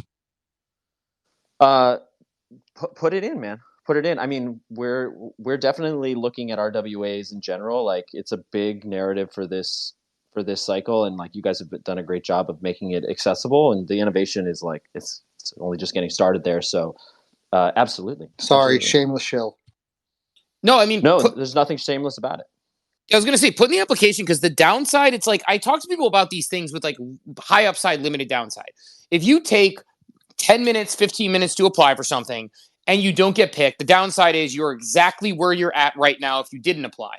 But if you don't apply, you never know if you're going to end up getting on that stage, getting that opportunity, being at, again, sharing a conference. Like last year, I forever get to say, I spoke at the same conference as, you name like Jessica Alba and Andrew Schultz and all these amazing people I used to know, for all these amazing people I respect and people in the industry and out of the industry. And forever, you'll speak at the same conference as, Snoop Dogg and all these other people who come to these events. So just be aware that like the downside of your time in that short period of time is you end up exactly at the same place you're at now. It's why, you tell people to shoot their shot. Like you ask that, girl or guy out in a date and they say no, you're at the same place you were if you didn't ask them, you just know the answer. So I just think like applying and giving it a try is always worth it. I'll be throwing my hat back in the ring this year because I'm obviously a big fan of the conference, and we'll try to do what I can do there, see what happens. But I would recommend others doing the same. But Jeremy, is the link just on vcon.com? Vcon.co, vcon.co. Oh, sorry. Yeah. Don't go to vcon.com. You'll get rugged. Yeah, just if you send me your seed phrase, I can get you that app, Joey. Let's let Rex get in here, and then we will close out the space there as we head off into our days. Rex, get in. Hey, I just, man, hearing all this like positive, just motivational speech here. How are we not going to bring up probably the most infamous quote of all hockey quotes? The only guaranteed miss is the shot you never take, right? Wayne Gretzky. No. You miss Oh, God. 100% of the shots you don't take. No. Wayne I was Gretzky, Michael Scott. Thank you. Yeah. We definitely butchered but you get it. You get where I'm going with that. And I also wanted to just say that the culture, man. I love that we're on a space focused on building like the right direction. It's been years of like just rugs and all this crazy. We joke about it, right? But now we're actually focused on culture. We're focused on follow through, accountability. I love that shit. All right. And I just wanted to say any great project business out there that I've ever seen ever, the connection between the community and the leadership of the team, imperative. So again, I just wanted to say that the focus is right where I think the future of the space needs, and I love it, man. I just listening in on this got me completely hyped. So thank you for everything, y'all. I'm gonna land the plane. Love to hear it. Yo, this is just a great conversation overall across the board this morning about products, what's being built, where the opportunity is, the attention economy, the creator economy, closing out with some late L2 discussion as well as some discussion about my favorite conference, which I am very much looking forward to. I think I booked my hotel already through the website. I need to book my trip still though, Cap. You're getting a little feedback, but that said, like I think it's as good a time as any to shut it down and call it a day. I did have the Cap, force any close. parting thoughts? No, I had the force close. It happened at the very end, so it wouldn't have been too much of a rug. But I don't know if it was actually. I haven't looked yet if the Twitter update came through or what. But I got rugged on the main phone. But the bat phone. This is maybe the first time it's actually played out this way, where the redundancy did its job. So that little noise you hear typically shortly after the intro, that's like the elevator music coming in when I connect. For dealing with that every day, we were able to avoid a rug today, Steve. I'm proud. Love to hear it. Marked as safe from Coffee with Captain, end of show rug. That said, we'll let everybody. It definitely was off. the update because it changed I now have my main phone. The purple box is gone. There's a chat box at the bottom, but it doesn't work. It's broken. You can't. So hopefully we get another X update here over the weekend. If not, regardless, we will be back Monday next week. We'll try to get the carousel out tomorrow, if not Friday. Two other things before I hand it back to you, Steve, and let you shut us down. There is a mint today. It's a free mint. It's pretty wide. It's an OSF mint. If you have any of those collections, again, it's free on an L2. So gas will cost you like truly pennies. I don't expect that one to make it past probably phase 2, and could be a nice little free flip for those that are that hold any of those other collections. You mentioned the VCon space, Joey. If you didn't show yourself, I was gonna come in and show you in your RWA speech. It better be, if you don't submit that as a presentation, you're doing it wrong. And last but not least, I did drop that pool up above, but you can vote if you want. See the results. I think this will be a runaway winner, it appears. Yeah, it looks like a runaway train totally, as far as like when you're looking at what that results are. Because again, to your point, like the other ones in there, everyone's still a fun product. They just had a lead. NBA Top Shot is actually getting a jump again, and Proof is acquired by Yuga. So it's like you're still looking at it being like, hey, what happens here? If they manage to build something out. But I think we have a very clear leader there. But look, that said, we'll send everybody off into not just their day, but their weekends. Thanks for spending the day with us. Thanks for spending the week with us, especially those who are here because you came despite the fact that Space's discoverability has not been great with all of these X updates. Hopefully we get stuff fixed over the weekend. Until then, we will talk to everybody bright and early Monday morning at 8 a.m. Have a wonderful, wonderful weekend, everybody. This episode is brought to you by DGen Network, the only community-based Web3 media network, bringing you the very best content in the NFT and cryptocurrency space. Please visit dgen.network and check out our other great shows. That's DGen, DGEN.network. Welcome to the future.